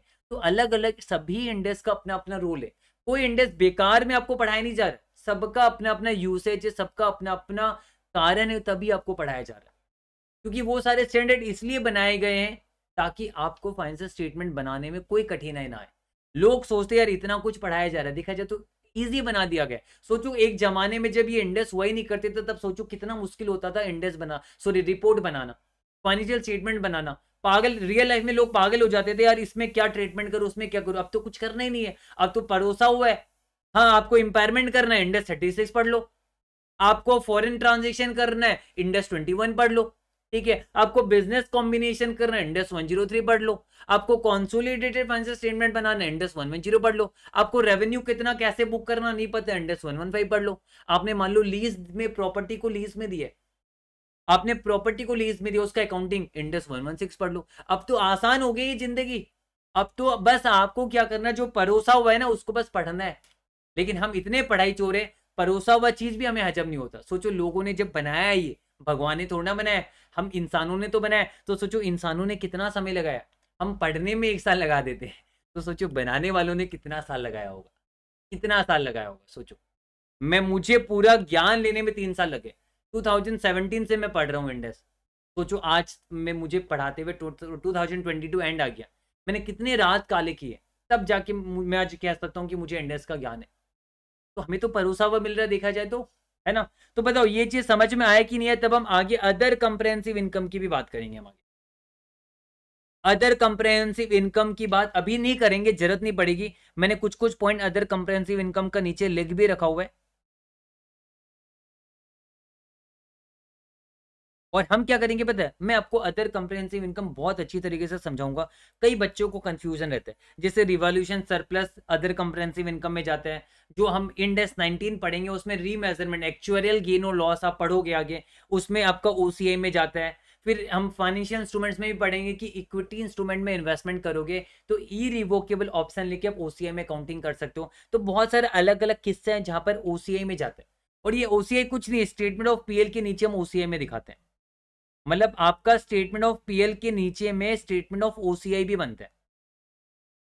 और इसके पीछे का लॉजिक मैं आपको जब इंडेक्स पढ़ाऊंगा तब दूंगा 1 by 1। जैसे इंडेक्स 16 में भी ओसीआई आएगा, हर जगह में इसका लॉजिक दूंगा ओसीआई का, क्यों ओसीआई में जा रहा है, क्यों पीएल में नहीं जाके ओसीआई में जाएगा, उसका भी लॉजिक दूंगा। तो टेंशन की कोई बात नहीं, ओसीआई में आपको टेंशन लेना ही नहीं है। और फिर बाद में हम इसको समराइज भी कर देंगे आपके लिए, ताकि एग्जाम टाइम में आपको परेशानी ना आए और रियल लाइफ में भी आपको परेशानी नहीं आएगी। इसके अलावा मैं आपको बता दूं, अब देखो, अब हम ये भी तो जानना चाहेंगे कि एक शेयर पे कंपनी ने कितना कमाया। चलो आपने नेट प्रॉफिट तो बता दिया, टोटल प्रॉफिट तो आपने बता दिया। अब लोग ये भी जानना चाहेंगे कि एक शेयर में कितना कमाया गया, जैसे अर्निंग पर शेयर जिसे हम कहते हैं। तो इंडेक्स 33 आपको सिखाएगा basic earning per share, diluted earning per share. Diluted मतलब फ्यूचर को फोरकास्ट करके बता दिया जाता है कि फ्यूचर में कुछ कुछ हमारे ऐसे कुछ कुछ कंडीशन हमारे हैं, कुछ कुछ ऑब्लिगेशन हमारे, मान लो हमने शेयर देने का वादा कर रखा हुआ है, वारंट वगैरह इशू कर रखा हुआ है, ऑप्शन इशू कर रखा हुआ है, जिसके चलते फ्यूचर में शेयर बढ़ जाएंगे, नंबर ऑफ शेयर, और फ्यूचर में क्या पता ईपीएस उसके चलते गिर सकते हैं। तो उसका पूरा खेल हम समझेंगे इंडेक्स 33 में। तो सोचो इंडेक्स 33 भी बहुत इंपॉर्टेंट है। ये डिस्क्लोजर रिलेटेड इंडेक्स हो गया, क्योंकि आपको इंडेक्स कहता है कि आपको ईपीएस का डिस्क्लोजर करना होगा। अब बताओ बेसिक अर्निंग पर शेयर कितना है, डाइल्यूटेड अर्निंग पर शेयर कितना है, वो आपको कैसे पता चलेगा पता है, इंडेक्स 33 में आपको पता चलेगा। तो ये भी आपको समझ में आएगा कब, इंडेक्स 33 में। फिर आगे स्टेटमेंट ऑफ कैश फ्लो, जैसे मैंने कहा इंडेक्स 7 में आपको समझ में आएगा। तो एक बार आप मुझे बताओ खोल के, आपको मैंने अभी तक इतने सारे इंडेक्स का मैंने जिक्र किया आपके आगे, इतने सारे इंडेक्स का जिक्र किया, आपको समझ में आया ही नहीं आया, समझ में आया ही नहीं आया, बताओ। कितने सारे इंडेक्स का मैंने जिक्र किया, अभी तक मैंने आपको कुछ नहीं पढ़ाया है, मैंने बस अभी तक आपको ये समझाया है कि हर एक इंडेक्स का अपना अपना रूल है। और ये चीज अगर मैं आपको नहीं बताता ना, तो फिर क्या होता पता है, हम हर दिन इंडेक्स पढ़ रहे होते और आपको पता ही नहीं रहता हम क्यों पढ़ रहे हैं। अच्छा इंडेक्स 16 पढ़ रहे, क्यों पढ़ रहे, ऐसे ही पढ़ा रहे, पेपर एग्जाम में लिख के आना इसलिए नहीं। अरे सिर्फ पेपर में लिख के आने के लिए नहीं पढ़ रहे हो, क्योंकि आप में से बहुत सारे स्टूडेंट्स पता है मुझे सवाल पूछते हैं, सर सीए बनने के बाद हम कितना कमाएंगे। कितना सुना है, सुनने में 25,000 ही कमाते लोग, सुनने में लोग 50,000 ही कमाते हैं, सुनने में लोग लाखों रुपए कमाते हैं। अरे भाई ये लोग करोड़ों रुपया भी कमाते हैं। आपके पोटेंशियल पे डिपेंड करेगा। आप अच्छे से इंडेक्स का ज्ञान लीजिए, अच्छा कॉर्पोरेट में जाइए, आपको करोड़ों का पैकेज मिलेगा। आप ज्ञान ही नहीं लोगे, रट्टाबाजी करके पढ़ोगे, बोलेगा मुझे कुछ समझना ही नहीं, मुझे बस रट्टाबाजी करना, ठीक है सीए बन जाओ, 25-30 हजार की नौकरी करना। तो भाई आप अपने, आपका पोटेंशियल होना भी तो पड़ेगा, आपको ज्ञान लेना भी तो पड़ेगा। मैं नहीं कहता कि बहुत ज्यादा डीप जाओ, पर एटलीस्ट थोड़ा बहुत तो आप नॉलेज लो साथ में, ताकि सीए बनने के बाद आप कह सको मैं सीए हूं। सिर्फ क्वालिफिकेशन से नहीं, सब्सटेंस से भी मैं सी हूं। सब्सटेंस ओवर फॉर्म भी हम पढ़ेंगे, सिर्फ फॉर्म वाइज आप सीए नहीं हो, आप सब्सटेंस वाइज भी सी हो, ये भी तो आपको प्रूव करना पड़ेगा। तो उसके लिए नॉलेज बहुत जरूरी है। और इंडेक्स का ज्ञान, एफआर का ज्ञान कभी वेस्ट नहीं जाएगा, ये मैं गारंटी दे रहा हूँ। मुझे कितनी अलग अलग जगह से फोन आते हैं, बिलीव नहीं करोगे आज की डेट में। यूट्यूब के थ्रू पता कितने जन अलग अलग लोग कांटेक्ट करते हैं हमारे टीम को, फिर मुझसे बात करते हैं। आप बिलीव नहीं करोगे, बड़ी बड़ी कंपनीज भी हमसे सवाल पूछते, बताओ इसमें क्या होगा, कैसे क्या करना है। मैं खुद को खुशनसीब मानता हूँ कि मैंने आज तक कभी कॉर्पोरेट में जॉब नहीं की है, पर फिर भी मैं खुद को खुशनसीब मानता हूँ कि मैं उनकी मदद कर पाता हूँ इंडेक्स में, कि मेरे पास इंडेक्स का ज्ञान है। और आपको मैं जो इंडेक्स का ज्ञान दूंगा, आपके काम बहुत आने वाला, कभी वेस्ट नहीं जाएगा। तो अब मुझे बताओ, समझ में अगर आया तो फिर हम आगे बढ़ते हैं। आगे मैं आपके साथ अब डिस्कस करूंगा कि हमारा शेड्यूल क्या होगा, ये मैं डिस्कस करूंगा। फिर उसके बाद मैं आपको ये समझाऊंगा कि इंडेक्स कौन सी कंपनी में अप्लाई होता है, कौन सी कंपनी में अप्लाई नहीं होता, वो हम डिस्कशन करेंगे। पर पहले मैं आपको अपना शेड्यूल बताऊंगा कि हम कैसे आगे क्लास में पढ़ने वाले। तो मुझे बताओ, मैं जो तरीके से पढ़ाने वाला हूं, कंसेप्चुअल अंडरस्टैंडिंग भी दूंगा आपको मैं, वो चलेगा आपको, कि आप चाहते हो कि मैं आपको रट्टाबाजी कराऊं? बताओ क्या चाहिए आपको? रट्टाबाजी कराऊं मैं आपको? मैंने जो आवर्स बोला वो मैं आवर्स का ध्यान रखूंगा, वो आप मेरे पे छोड़ दो। मैं ऐसा नहीं कि 160 को 200 घंटा पहुंचाऊंगा। हाँ 160 का 170 175 हो जाए, ये लास्ट 180 हो जाए, वो अलग बात है। पर 200 घंटा 250 घंटा नहीं पहुंचाऊंगा, ये गारंटी दे रहा हूं। लेकिन आप चाहते हो कि हम इसी तरीके से मैं समझा के आपको पढ़ाऊं, कि आपको बस बोल दो ये देख लो, ये देख लो, ये रट्टा मार लो, वो रट्टा मार लो? जैसा आप चाहोगे वैसा ही मैं आपको दे दूंगा, कोई प्रॉब्लम नहीं है मुझे। जैसा आप चाहोगे वही मैं दे दूंगा। ये लिखना नहीं, इसका पीडीएफ मिल जाएगा आरती जी आपको, ये सब लिखने की कोई जरूरत नहीं है। नितेश जी कह रहे सर इतना ही कॉन्फिडेंस चाहिए बस। मनीषा जी कह रही कंसेप्चुअल कंसेप्चुअल, स्नेहा जी कह रही कंसेप्चुअल, एसके जी कंसेप्चुअल। हितेन जी क्वेश्चन कितना करवाओगे? छोड़ूंगा नहीं क्वेश्चन, आप टेंशन ही ना लो, सारे क्वेश्चन करवाऊंगा। टेंशन क्यों लेते हो हितेन जी? छोड़ूंगा नहीं कोई क्वेश्चन में। नितेश जी हाँ। जयदीप जी कह रहे conceptual conceptual, fully conceptual conceptual. Rahul ji कह रहे only magical explanation required from yourself, no रट्टाफिकेशन। हाँ रट्टाफिकेशन ना मैं एसएफएम में देता हूँ ना मैं एफआर में देता हूँ। बिलीव नहीं करोगे, एसएफएम में एक फॉर्मूला यूज नहीं करता हूँ मैं, ठीक है? जो भी बच्चे मेरे से पढ़ते हैं, मैं इतना श्योर हूँ वो ये कभी नहीं कहते कि खराब पढ़ा है, उन्हें समझ में सब कुछ आता है। मैं सब कुछ समझाता हूँ। इवन पोर्टफोलियो जैसे चैप्टर में मैं फॉर्मूला का यूज नहीं करता हूँ, क्योंकि मैं बिलीव रखता हूँ कि आपको मैं अगर अंडरस्टैंडिंग दे दूँ तो आप, हाँ एग्जाम ओरिएंटेड तो करा ही रहे सोमपा जी, लेकिन कंसेप्ट भी तो चाहिए, कंसेप्ट देना बहुत जरूरी है। हाँ यामिनी जी कह रही है मैक्स, हाँ जहाँ जरूरत पड़ेगी, पर ज्यादातर हम कंसेप्ट अगर अच्छा रहेगा ना हमारा, हमें एग्जाम टाइम में प्रेशर नहीं आएगा, हमारा लास्ट डे में प्रेशर नहीं आएगा आपका। कमल जी कह रहे concept plus question, all question, हाँ सारे क्वेश्चन कराने की कोशिश करूंगा, सारे क्वेश्चन। जगदीश जी कह रहे कंसेप्चुअल विद राइटिंग प्रैक्टिस, इस चीज का मैं अभी कह दे रहा हूँ, मैं एक एक क्वेश्चन सॉल्व करवा के नहीं कराने वाला, वो मैं रेगुलर क्लास में कराता हूँ, 300 घंटा लगता है। यहाँ पर सारे क्वेश्चन में कराऊंगा, मैं ऑलरेडी आईपैड में लिख लूंगा सॉल्यूशन सारे, और उसको एकदम बेहतर तरीके से आपको समझाऊंगा। हाँ जहां पर कोई कंसोलिडेशन के क्वेश्चन है, बिजनेस कॉम्बिनेशन के क्वेश्चन है, जो मुझे फील होगा कि लिखवा के कराना चाहिए, सॉल्व करा के कराना चाहिए, वहां कराऊंगा। जहां मुझे लगेगा कि नहीं पहले से लिखा हुआ काम नहीं आने वाला, सॉल्व मुझे क्लास में करवा के करना चाहिए, वहां मैं कराऊंगा।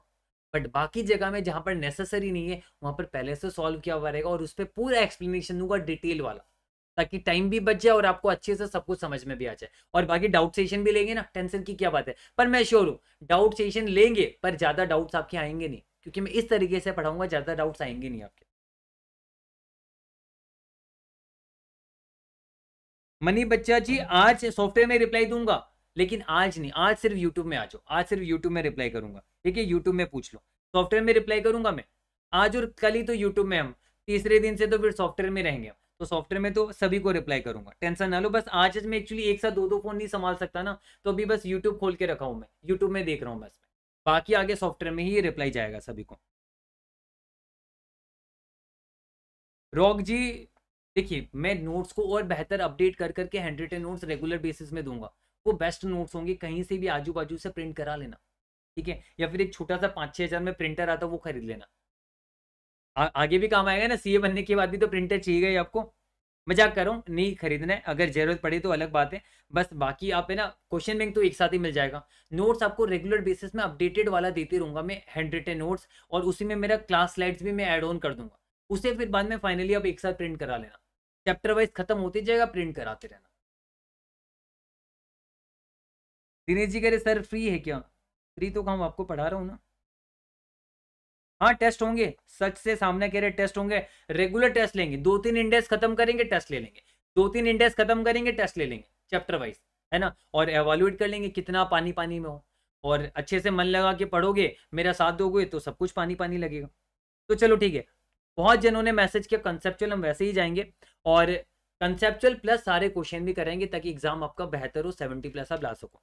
अब देखो हमारा शेड्यूल ऑफ क्लासेस कैसा रहेगा। पहले मैं आपको इंडेक्स 16, इंडेक्स 38, इंडेक्स 40 पढ़ाऊंगा। ये तीनों का लिंकेज है, इसलिए तीनों इंडेक्स एक साथ पढ़ाऊंगा मैं। इंडेक्स 2 अभी भी पढ़ा सकता हूँ या बाद में भी पढ़ा सकता हूँ, पर ये तीन तो मैं पहले पढ़ाऊंगा ही आपको।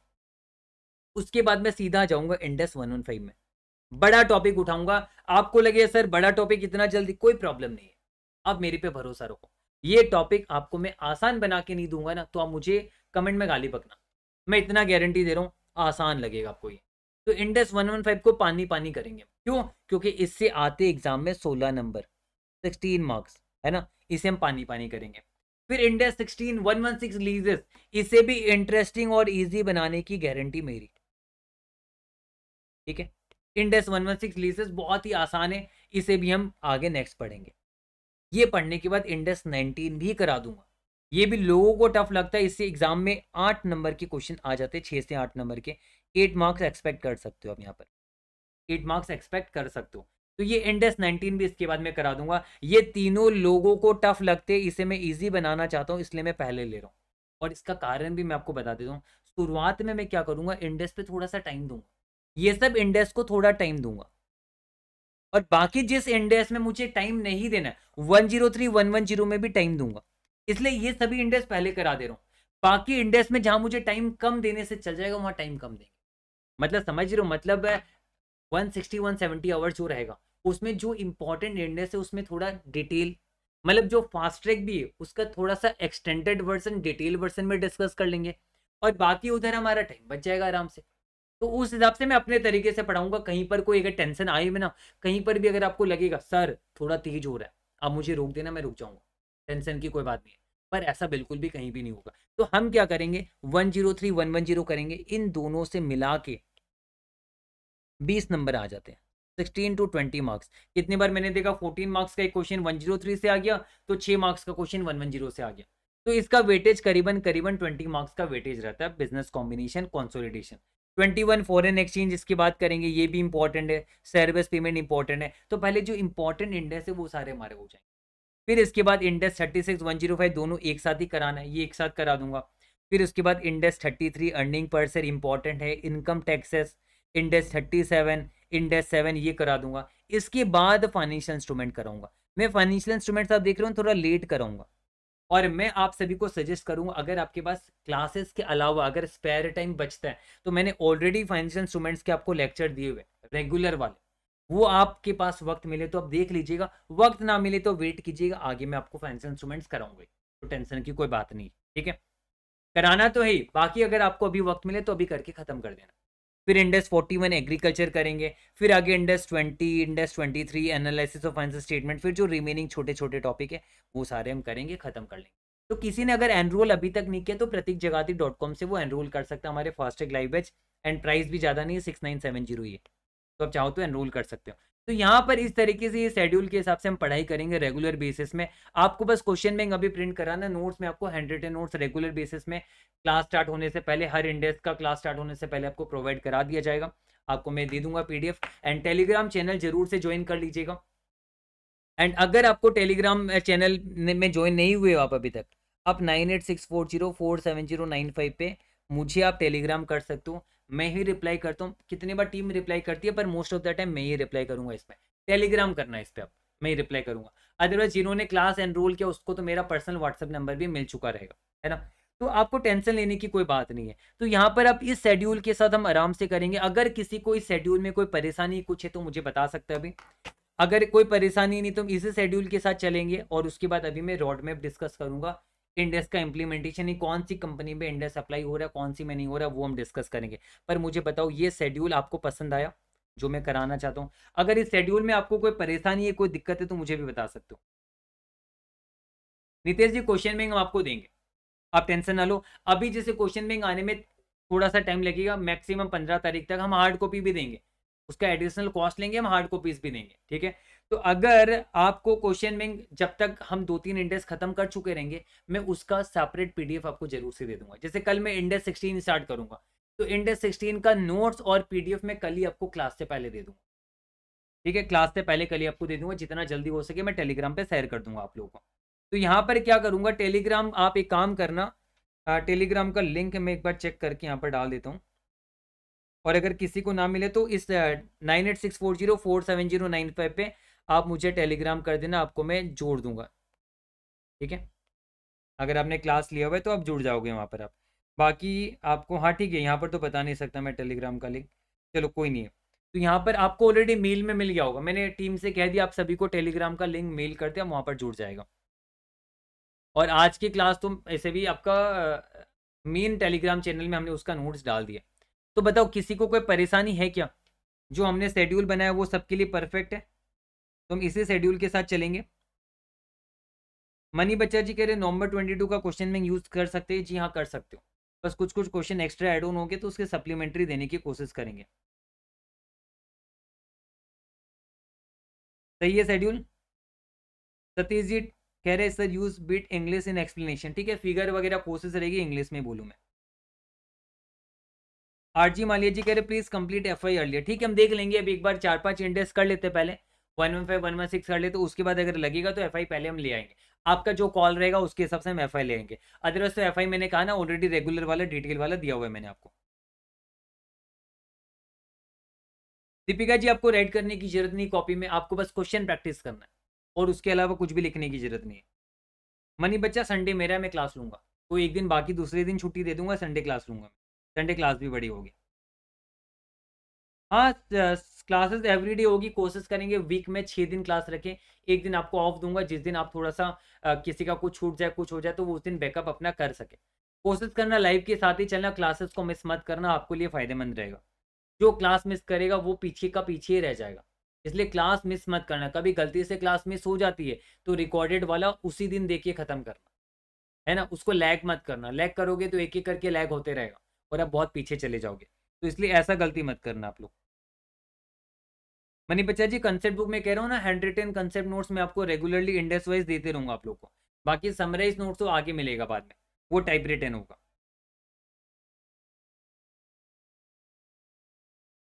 हाँ नितेश जी टेस्ट तो हम 2-3 इंडेक्स खत्म करते करते हम रखेंगे।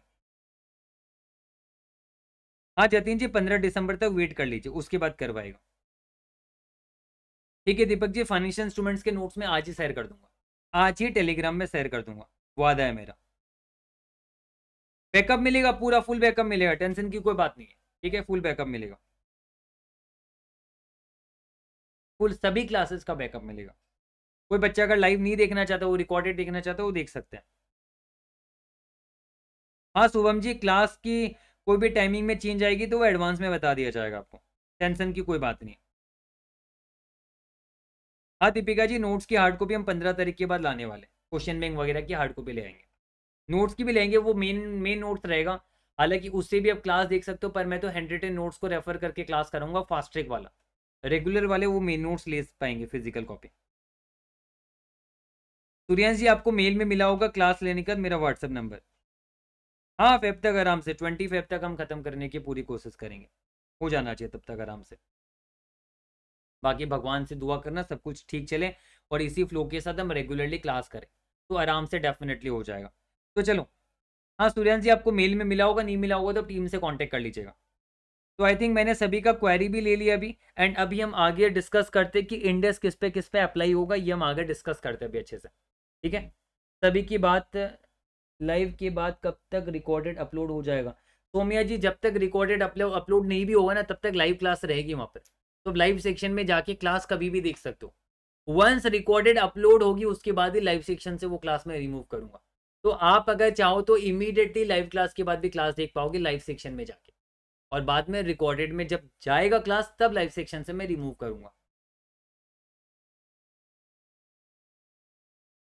डीके जी कह रहे संडे ऑफ रखिए, क्यों रखे, संडे तो मजेदार तरीके से पढ़ाई करेंगे, है ना, हम मजा करने वाले, हम बोरियत में थोड़ा पढ़ेंगे, मजा करेंगे, तो संडे तो मजे का दिन है, संडे तो डबल मजा होगा हमारा, है ना, संडे तो ज्यादा मजा करेंगे डीके जी। चलो ठीक है, तो आई थिंक अभी सबको सब कुछ क्लियर हो चुका अच्छी तरीके से। अब आगे हम डिस्कस करेंगे इंड एस का इम्प्लीमेंटेशन कौन सी कंपनीज पे होने वाला है। ध्यान से सुना, बैंक को छोड़ दो, एनबीएफसी को छोड़ दो, इंश्योरेंस कंपनी को छोड़ दो, मैं चाहूँ तो एक साथ ही आपको पढ़ा सकता हूँ। मैं आपको ऐसे तो फेस वाइज आया था इंप्लीमेंटेशन पर, मैं करंट डेट के हिसाब से आपको समझा रहा हूँ कि कौन से कंपनीज पे इंडेक्स अप्लाई हो रहा है। सबसे पहली बात, बैंक्स पे अप्लाई नहीं हो रहा है टिल डेट, और बैंक्स के लिए क्या किया, आरबीआई ने कह दिया हम फर्दर नोटिस में आपको बताएंगे बैंक्स में कब लागू होगा। यानी आप ये समझ लो अभी तक बैंक्स पे, जो शेड्यूल कमर्शियल बैंक है, रीजनल रूरल बैंक्स में तो होगा ही नहीं मेरे ख्याल से कभी इंडेक्स, पता नहीं बाद में देखा जाएगा, रीजनल रूरल बैंक में तो कभी इंडेक्स होगा ही नहीं मेरे ख्याल से। जो शेड्यूल कमर्शियल बैंक है, जो कमर्शियल बैंक है, उस पर भी कोई ठिकाना नहीं कब इंडेक्स अप्लाई होगा। पहले एक डेट निकाला था आरबीआई ने, उसे भी डेफर कह दिया और कह दिया फर्दर नोटिस देंगे आपको बताएंगे। मतलब कोई अता पता नहीं है कि कब कमर्शियल बैंक में इंडेक्स अप्लाई होना होगा, इसका कोई अता पता नहीं है। इंश्योरेंस कंपनीज के लिए भी आईआरडीए जो है ना, insurance regulatory and development authority जो है आईआरडीए, इन्होंने भी कह दिया, ये बोले हम क्यों पीछे रहे, आरबीआई ने कहा है फर्दर नोटिस तक इंतजार करो, इन्होंने भी साथ साथ कह दिया फर्दर नोटिस तक इंतजार करो। यानी कहने का मतलब ये समझ लो, बैंक्स पे अभी तक कोई ठिकाना नहीं इंडेक्स कब अप्लाई होगा। बैंक्स में इंडेक्स अप्लाई नहीं होता है, इंश्योरेंस कंपनीज पे भी इंडेक्स अप्लाई नहीं होता है। तो बोलोगे सर इंडेक्स किस पे अप्लाई होता है, other than banks, other than insurance company, जो कंपनीज नॉर्मल कंपनी जैसे विप्रो, टीसीएस, रिलायंस वगैरह, ये सब बैंक्स नहीं है, ये सब इंश्योरेंस कंपनीज भी नहीं है। ये कंपनीज जो हो गई इस पे इंडेक्स अप्लाई होगा, सभी कंपनीज पे भी नहीं, उसके लिए भी कुछ कुछ क्राइटेरिया है। और एनबीएफसी नॉन बैंकिंग, बैंक नहीं है, नॉन बैंकिंग फाइनेंस कंपनी, जो नॉन बैंकिंग फाइनेंस कंपनी है उस पे भी आपका इंडेक्स अप्लाई होगा। ठीक है, तो कंपनीज और नॉन बैंकिंग फाइनेंस कंपनी पे जो इंडेक्स अप्लाई होगा उसका सेम प्रोविजन है। क्या है देखो, जो सारे लिस्टेड कंपनी है, लिस्टेड कंपनी जो स्टॉक एक्सचेंज में लिस्ट होते हैं ना, जैसे national stock exchange, Bombay stock exchange, या फिर फॉरेन स्टॉक एक्सचेंज होगी जैसे नेस्डैक वगैरह, बाहर के स्टॉक एक्सचेंज है, चाहे इंडिया में या आउटसाइड इंडिया, कहीं के भी स्टॉक एक्सचेंज में अगर कोई कंपनी लिस्टेड है उस पर इंडेक्स अप्लाई होगा। तो आपको ध्यान में रहेगा, जो कंपनी स्टॉक एक्सचेंज, चाहे वो इंडिया में हो चाहे आउटसाइड इंडिया में, जो कंपनी स्टॉक एक्सचेंज में लिस्टेड है उस पर क्या लगेगा, इंडेक्स लगेगा। अब बोलोगे सर जो in the process of listing है, जो लिस्टेड नहीं हुआ पर वो प्रोसेस ऑफ लिस्टिंग में इनसाइड और आउटसाइड इंडिया, हाँ उस पर भी इंडेक्स अप्लाई होगा। मतलब अगर आप लिस्टेड हो इंडेक्स अप्लाई होगा, अब in the process of listing हो, प्रोसेस चल रहा है आपका लिस्टिंग का, तो भी इंडेक्स आप पे अप्लाई होगा, तो भी आप पे इंडेक्स अप्लाई होगा। तो आपको ये समझना है, लिस्टेड एंटिटीज और in the process of listing, भले इंडिया या आउटसाइड इंडिया कहीं पर भी वो लिस्टेड है, किसी भी स्टॉक एक्सचेंज में अगर वो लिस्टेड है, लिस्टेड एंटिटीज या फिर in the process of listing, उन सभी पे इंडेक्स लागू होगा, सारे के सारे इंडेक्स लागू हो जाएंगे। अब आप बोलोगे सर जो अनलिस्टेड कंपनीज है, मतलब वो लिस्टेड भी नहीं है और ना ही वो in the process of listing है, वो लिस्टेड भी नहीं, नहीं वो in the process of listing, यानी वो कोई भी स्टॉक एक्सचेंज एनएससी बीएससी वगैरह, यानी वो पब्लिक कंपनी नहीं, कोई भी स्टॉक एक्सचेंज में वो लिस्टेड नहीं है। तो जो अनलिस्टेड कंपनी है ना, उनका नेटवर्थ, मैं टर्नओवर प्रॉफिट वगैरह की बात नहीं कर रहा, मैं बात कर रहा हूँ नेटवर्थ, तो आप इसे याद कर लो, प्रॉफिट टर्नओवर की बात नहीं हो रही है, नेटवर्थ की बात हो रही है। उनका नेटवर्थ 250 करोड़ या उससे ज्यादा अगर है तो भले ही वो अनलिस्टेड कंपनी है उस पर इंडेक्स अप्लाई होगा। तो बोलोगे सर अगर जिसका 250 करोड़ से कम नेटवर्थ है, जिसका 250 करोड़ से कम नेटवर्थ है और वो लिस्टेड भी नहीं है, नहीं वो in the process of listing है, नहीं वो लिस्टेड है, और उसका नेटवर्थ भी 250 करोड़ से कम है, तो उसका क्या, उस पर इंडेक्स अप्लाई नहीं होगा, तो फिर क्या होगा, एएस अप्लाई होगा, accounting standard, existing accounting standard से चलते रहेगा वो। और आप बोलोगे सर अकाउंटिंग स्टैंडर्ड तो हम पढ़ते नहीं, इंटर वाले पढ़ते ना, तो इंटर में अकाउंटिंग स्टैंडर्ड पढ़ा दिया जाता है इसलिए, और फाइनल में इंडेस पढ़ा दिया जाता है। तो जो 250 करोड़ से नीचे जिसका नेटवर्थ है और वो लिस्टेड नहीं है, अगर लिस्ट आप बोलोगे सर लिस्टेड एंटिटी और नेटवर्थ 100 करोड़, क्या इंडेस अप्लाई होगा? जी हाँ होगा। In the process of listing है, नेटवर्थ है 90 करोड़, इंडेस अप्लाई होगा। यानी जो लिस्टेड है और जो in the process of listing, उसका नेटवर्थ चेक करने की जरूरत नहीं है। नेटवर्थ चेक करोगे अनलिस्टेड का। अनलिस्टेड का नेटवर्थ अगर 250 करोड़ से कम है, इंडेस नहीं लगाना। अगर 250 करोड़ से ज्यादा है तो उस पर इंडेस अप्लाई होगा, मैंडेटरीली अप्लाई होगा। अब मेरी बात ध्यान से सुनो, ये जो कंपनी जिस पे इंडेस अप्लाई होगा, उनकी सभी होल्डिंग कंपनी, भले वो लिस्टेड हो नहीं हो, भले वो क्राइटेरिया फुलफिल करे ना करे, उनकी सभी holding subsidiary associate joint venture, मतलब बोलते हैं ना, आपका दोस्त मान लो उसने कोई गुनाह किया है, आप बस उसके साथ थे तो आप भी फंसते हो ना, पुलिस वाला आपको भी उठा के लेके जाता है। आप देखना कोई आपके दोस्त वगैरह अगर कोई क्राइम करते हैं तो उसके साथ साथ उसके सारे दोस्त यार को भी उठा के जेल में डाल दिया जाता है। ये वही वाली बात है, मतलब जो कंपनीज पे इंडेस अप्लाई होगा, उसके जो दोस्त यार है ना, holding subsidiary associate joint venture, उस पे भी ऑटोमेटिकली इंडेस अप्लाई हो जाएगा, भले वो क्राइटेरिया सेटिस्फाई करे या ना करे, डजंट मैटर। तो अब तो मुझे समझ में आ गया, ठीक है। मुझे क्या समझ में आया? Listed, in the process of listing, या नेटवर्थ अनलिस्टेड वालों का नेटवर्थ 250 करोड़ से ज्यादा है तो इंडेस होगा। और अगर उन पे इंडेस अप्लाई हो रहा है तो उनके दोस्त यार कौन हो गए? Holding subsidiary associate joint venture, इन सभी पे इंडेस अप्लाई। चलो समझ में आ गया मुझे तो एकदम अच्छे से। यही सेम बात बोली गई है एनबीएफसी में। देखो एनबीएफसी मैंने लिखा है ना, एनबीएफसी में भी सेम यही बात है। एनबीएफसी जिसका इक्विटी सिक्योरिटी या डेट सिक्योरिटी दोनों में कोई भी, अगर वो लिस्टेड या in the process of listing है, तो ऐसा सिचुएशन में उस पर इंडेस अप्लाई होगा। अनलिस्टेड वाले का 250 करोड़ या उससे ज्यादा नेटवर्थ है, इंडेस अप्लाई होगा। और इन पे अगर हुआ तो इनके यार दोस्त पे भी इंडेस अप्लाई हो जाएगा। तो एनबीएफसी का सेम क्राइटेरिया जो हमारी कंपनी का क्राइटेरिया। बताओ समझ में आया या नहीं आया? बोलो मुझे फटाफट से, बोलो फटाफट से, समझ में आया नहीं है? यामिनी जी कह रही कहाँ दिया हुआ है एफआई? आपके कोर्स में दिया हुआ है, जो एफआर फास्ट ट्रैक का कोर्स इन्होंने एनरोल किया उनको दिया हुआ है ऑलरेडी, डीटीएच में। जी हाँ सही कहा।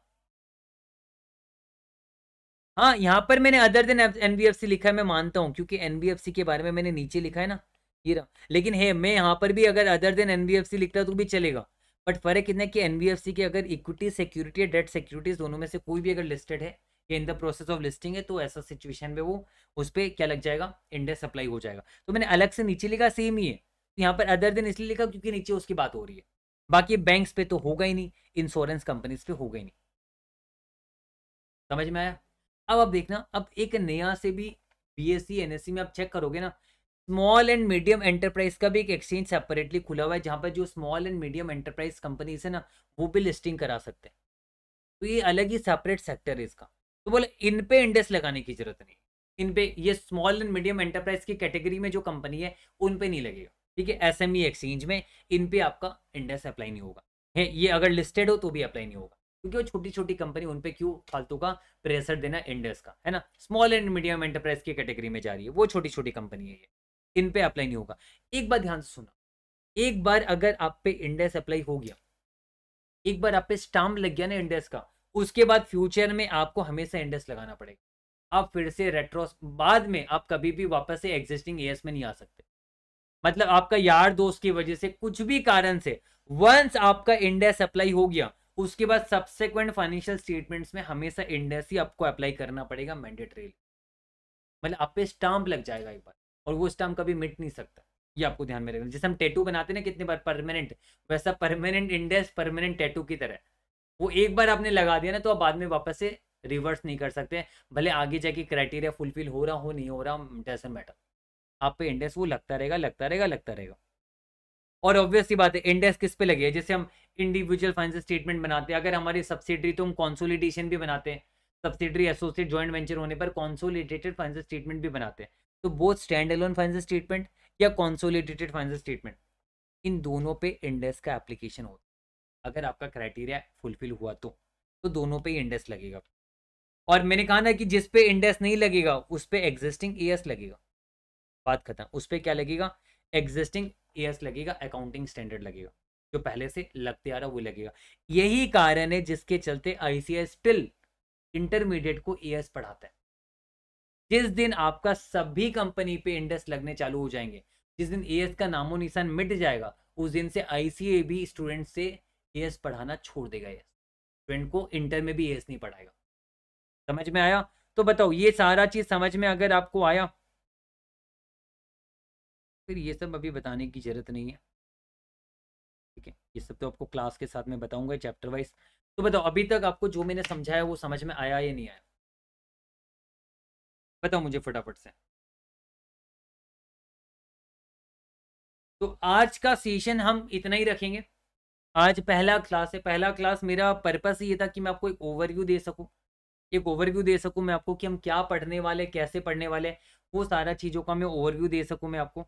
एंड मेरा पर्पस अभी अचीव हो गया है। एंड अब हम क्या करेंगे, नेक्स्ट क्लास से हम इंडेक्स पढ़ना चालू कर देंगे। भगत जी कह रहे टोटल नंबर ऑफ क्लासेस कितना, वो सभी चीज़ें मैं अभी आपको नहीं बता सकता। वो आपको मैंने ड्यूरेशन एक बता दिया है, वो ड्यूरेशन के आसपास मैं ख़त्म करा दूंगा। नंबर ऑफ क्लासेस में अभी आपको कुछ भी नहीं बता सकता। ठीक है, जो चीज़ मैं झूठ क्यों बताऊं, क्योंकि मुझे झूठ बोलना पसंद नहीं है। मुझे घुमा फिरा के बात करना आता नहीं है। मैं आपको ऐसी कोई बात नहीं बोलूंगा जो बाद में कॉन्ट्राडिक्ट हो। इसलिए मुझे भी नहीं पता, बस इतना मुझे पता है 15-25 के अंदर मुझे कोर्स खत्म करना है।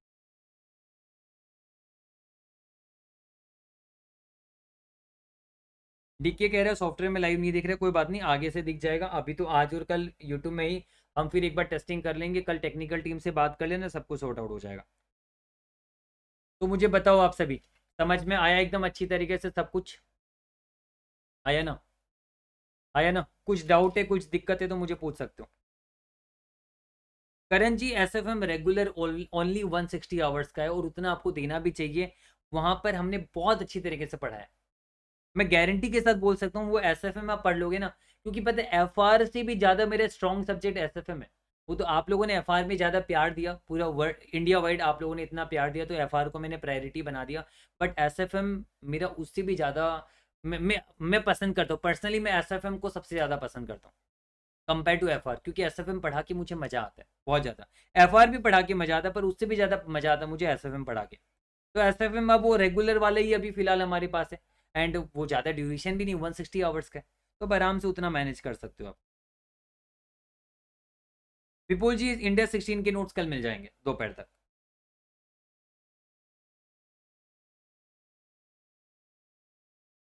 हाँ जतिन जी, शॉर्ट नोट्स मिलेंगे, समराइज नोट्स हर इंडेक्स के दूंगा मैं आपको। हर इंडेक्स के समराइज नोट्स में दूंगा। इंडेक्स खत्म करते जाऊंगा, समराइज नोट्स बना के देते जाऊंगा आप लोगों को।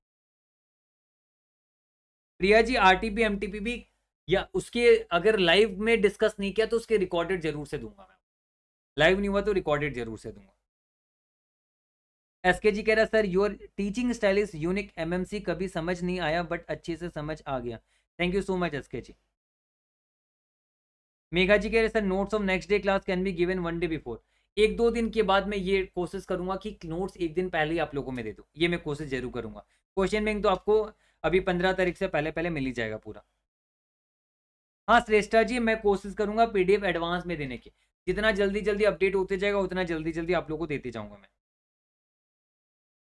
कमर्शियल स्टूडेंट कह रहे हैं क्वेश्चन बैंक के एमटीपी आरटीपी क्वेश्चन करवाओगे क्या? जी हाँ करवाऊंगा, बस उसमें ये श्योर नहीं है कि लाइव करवाऊंगा कि रिकॉर्डेड दूंगा, लेकिन करवाऊंगा जरूर। राहुल जी, आपको टीम से कांटेक्ट कीजिएगा, टीम ने जरूर आपको मेरा नंबर मेल किया होगा। प्रिया जी, संडे मेरा है, मैं डिसाइड करूंगा कब पढ़ाऊंगा मैं आप लोगों को। संडे आप मेरे नाम कर दीजिए।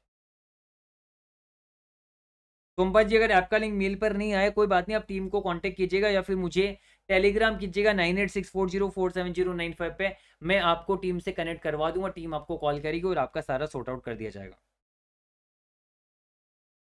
प्रिया गुप्ता कह रही आज में से एग्जाम में आएगा कि जी नहीं,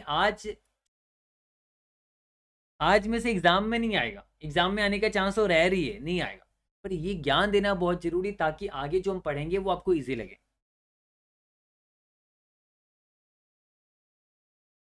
हाँ सूर्यांश जी, पहले थोड़ा पहले देने की कोशिश करूंगा पीडीएफ। अनमोल जी, मैं ठीक है, मैं काम करूंगा, सभी रजिस्टर्ड स्टूडेंट्स को मैं कहूंगा टीम को फिर से सभी रजिस्टर्ड स्टूडेंट्स को मेल कर दे मेरा मोबाइल नंबर, मैं कह दूंगा उनको। मनीषा जी बैंक में इंडेक्स नहीं लगेगा, एनबीएफसी में इंडेक्स लगेगा अगर एनबीएफसी का वही लिस्टेड है, in the process of listing है, या फिर उनका नेटवर्थ, या फिर अनलिस्टेड जो है उनका नेटवर्थ 250 करोड़ से ज्यादा है। तो मतलब एनबीएफसी पे इंडेक्स लगेगा, कौन सी एनबीएफसी पे, जो लिस्टेड है या in the process of listing है, और जो अनलिस्टेड है उनका 250 करोड़ से ज्यादा, 250 करोड़ से ज्यादा नेटवर्थ है, तो उस पर इंडेक्स लगेगा। पर बैंक में कभी नहीं लगेगा, बैंक और इंश्योरेंस कंपनीज पे इंडेक्स लगने का कोई ठिकाना नहीं लगेगा। लगेगा किस पे, कंपनीज और एनबीएफसी पे, और उस पर भी क्राइटेरिया वही है, listed in the process of listing में लगेगा, और जो अनलिस्टेड है उनका चेक करना, नेटवर्थ 250 करोड़ से ज्यादा है तो इंडेक्स लगा देना। नितिन जी कह रही है सर आपकी हैंडराइटिंग गजब है, आप मेरा मजा ले रहे हो, जरूर मेरा मजा ले रहे हो ना। चलो कोई नहीं नितिन जी, आपने मेरा मजा ले लिया मुझे लगता है, क्योंकि मुझे पता है मेरी हैंडराइटिंग काफ़ी गंदी है।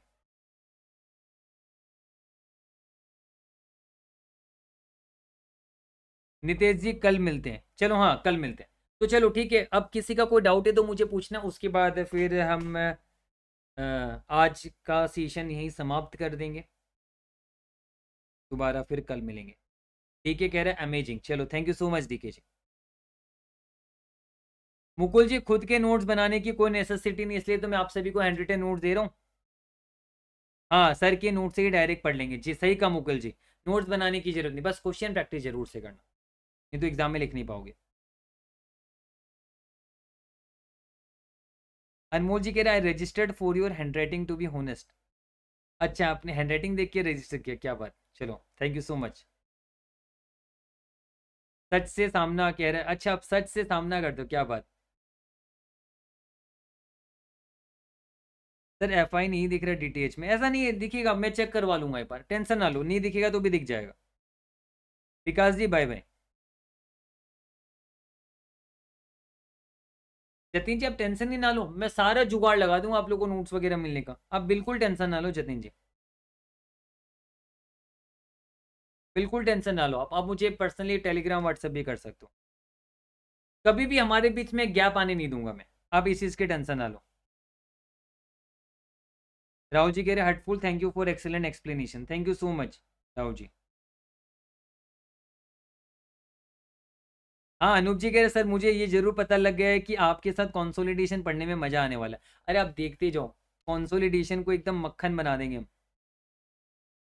विनायक जी लैपटॉप मोड को मोबाइल मोड में करवा सकते हो, ठीक है आप है ना, टेलीग्राम कर देना वही 9864047095 पे आपका करवा देंगे।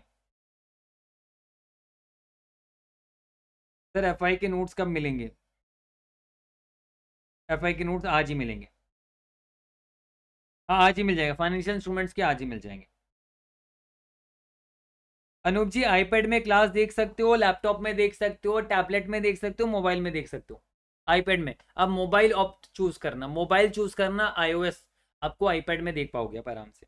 मेरे पास आईपैड में कितनी बार अपनी क्लास आईपैड में चला लेता हूँ सॉफ्टवेयर के। हाँ कमल जी मैं टीम को कह दूंगा सबको टेलीग्राम पे ऐड कर दें। हितेन जी एसएफएम की क्लास रिकॉर्डेड और जबरदस्त है, आप में से किसी ने भी अगर एसएफएम एनरोल नहीं किया ना जरूर से कर लेना, अगर आपको कंसेप्ट की प्रॉब्लम है, वादा कर रहा हूँ इजी बना दूंगा एसएफएम, इतना वादा कर सकता हूँ मैं आपको, आप बिल्कुल नहीं पछताओगे एसएफएम में। श्रेष्ठा जी आज की पीडीएफ ऑलरेडी टेलीग्राम में डाल दी है मैंने। मीत जी कह रहे सर मैंने आपके रिवीजन सेशन देख के फास्ट ट्रैक लिया, बहुत मजा आया पढ़ाई करके आपके साथ, क्या बात Meet ji, thank you so much for this, आगे भी मजा दूंगा पूरा। सच से सामने आप सर, सच से सामने कह रहे सर आपका कोड अच्छा लग रहा है, ले जाओ मैं खोल देता हूँ अभी, सही तो ले जाओ कोई दिक्कत नहीं है, आपने तो एड्रेस दे देना मैं कुरियर कर दूंगा आपको, मजाक नहीं कर रहा सच कह रहा हूँ मैं आपको, आप पहनो मैं पहनूँ एक ही बात है। सर जी एक बार फिर से बोलना कि एफआर को मसल के रख देंगे, हाँ जी एफआर को मसल के रख देंगे एकदम, देखते जाओ। सर मैकबुक में चल जाएगा सॉफ्टवेयर, मोहम्मद जी मैं आपको होनेस्टी के साथ कह रहा हूँ मैकबुक में थोड़ी दिक्कत आती है, चल जाएगा चलता है पर थोड़ी दिक्कत आती है, मैं मैकबुक का वादा नहीं करूँगा, लैपटॉप आईओएस आईपैड आईफोन ये सब सब में चल जाता है, मैकबुक का मैं वादा नहीं कर सकता, आप एक बार ट्राई कर लेना, अगर नहीं चलता तो रिफंड कर देंगे आपको पैसे। Sir handwritten notes computer format में प्रोवाइड करवा दो, अच्छा, handwritten notes computer format में प्रोवाइड करूंगा तो उसका मज़ा चला जाएगा आई थिंक। मेरे हिसाब से उसे हैंड रिटन नोट्स ही रहने देना चाहिए। टेलीग्राम में मुझे बताना आप सभी अपना ओपिनियन कि आप चाहते हो मैं हैंड रिटन नोट्स को टीम को लगवा के उसे कंप्यूटर फॉर्म में यानी टेक्स्ट फॉर्म में टाइप रिटन फॉर्म में दूं। पर मेरे ख्याल से उसका फिर चार्म जो है ना वो चला जाएगा। फिर हैंड रिटन को हैंड रिटन रहने देते ज़्यादा अच्छा है। सर आसाम में सीए बनने के बाद आपसे मिलने आएंगे। अरे मोस्ट वेलकम, आप आइए, हम पार्टी करेंगे फिर, और पार्टी मेरी तरफ से। मैं फेस टू फेस बैच नहीं लेता, मैंने 1.5-2 साल से बंद कर दिया फेस टू फेस। अभी भी तो फेस टू फेस ही, हम क्या दिक्कत है। तो बीच में जूम में आएंगे, जूम में आया भी था बीच में परसों, बीच में जूम में मुलाकात हो जाएगी हमारी।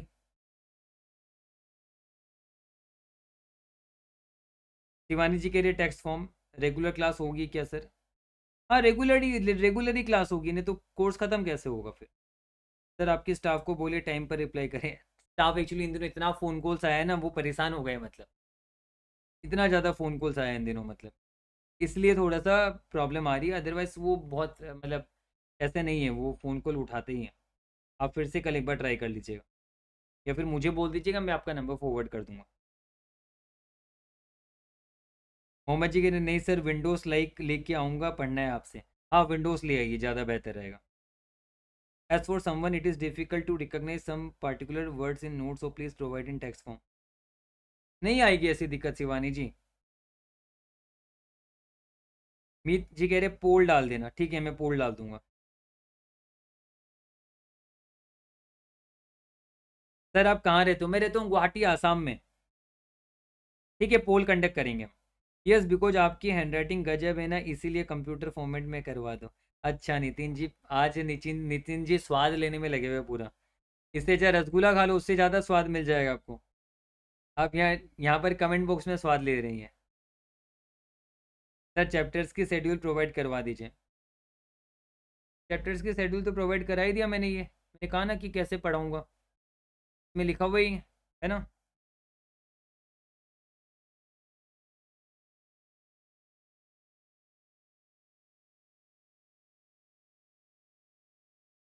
चलो आई थिंक अब सभी के डाउट्स मैंने क्लियर कर दिए। अब कुछ और डाउट है तो मुझे बता दो। प्रकाश जी कोशिश करूंगा मैं, ठीक है। Sir first index will be 16 PP from tomorrow. जी हाँ सूर्यांश जी, कल इंडेक्स 16 चालू करेंगे। पहले इंडेक्स 16 38 40 खत्म कर देते, फिर 115 करेंगे, मजा आएगा।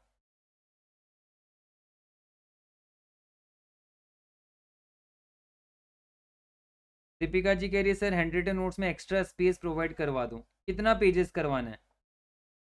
पर ठीक है 2-3 पेजेस छोड़वाते एक्स्ट्रा से प्रोवाइड कर दूंगा। सर नवंबर के लिए कौन से टॉपिक छोड़ने अभी के लिए? नवंबर के लिए आपको बस 2 टॉपिक छोड़ने, एक सीएसआर, एक इंटीग्रेटेड रिपोर्टिंग। इंटीग्रेटेड तो मैं ऐसे भी नहीं पढ़ाता, बेकार सा चैप्टर है, गंदा सा चैप्टर है, आता भी नहीं, क्वेश्चन कभी गलती से 4 मार्क का आता है तो आता, मैं नहीं पढ़ाता। सीएसआर भी नवंबर वाले छोड़ देंगे, मई वाले सीएसआर करेंगे।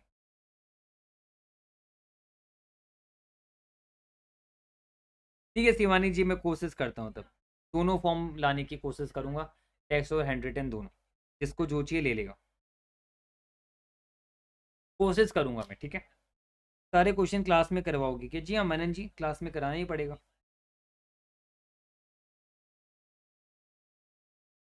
डेमोन जी कह रहे सॉफ्टवेयर पे लाइव शो नहीं कर रहा, ऐसा तो नहीं होना चाहिए, टीम से बात करके आपका सॉर्ट आउट करवा देंगे। हाँ अर्जी आप एफआई पहले कंप्लीट कर दीजिए, बेस्ट रहेगा। अच्छा मेरे एंड से चाहते हो क्या? ठीक है 4-5 इंडे से भी कर लेते, फिर एफआई को पकड़ लेंगे।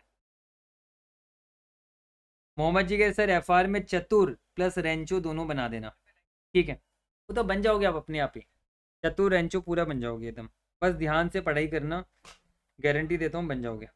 एफ फाइनेंशियल रिपोर्टिंग बहुत इजी है, टफ बिल्कुल भी नहीं है, सच्ची कह रहा हूँ बिल्कुल भी टफ नहीं है। एंड मैं देख रहा हूँ लाइक इतना कम क्यों है, 67 लाइक्स है। कंजूसी कर रहे हो क्या लाइक्स देने में? थोड़ा सा लाइक्स दे दो तब थोड़ा सा मोटिवेशन मिलेगा। 2 घंटा पढ़ा है तो एक होता है ना कि कुछ तो आपके दिमाग में गया है। तो जिसने भी लाइक नहीं किया प्लीज़ ज़रूर से लाइक ज़रूर करके जाएगा,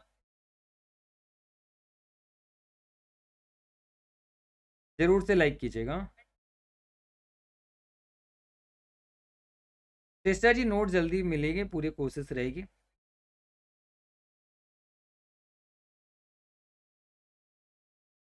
अविनाश जी कह रहे सर आपकी बियर्ड स्टाइल बहुत मस्त है, मस्त है। मुझे अपनी बियर्ड ही पसंद है सब चीज़ में, और कुछ पसंद नहीं है मुझे। और आज तक मैंने क्लीन सेव नहीं किया, 10 साल हो गए होंगे। चलो, तो आई थिंक अभी हम चलते हैं, एंड कल फिर मुलाकात होगी सेम टाइम 5:30 बजे, ठीक है।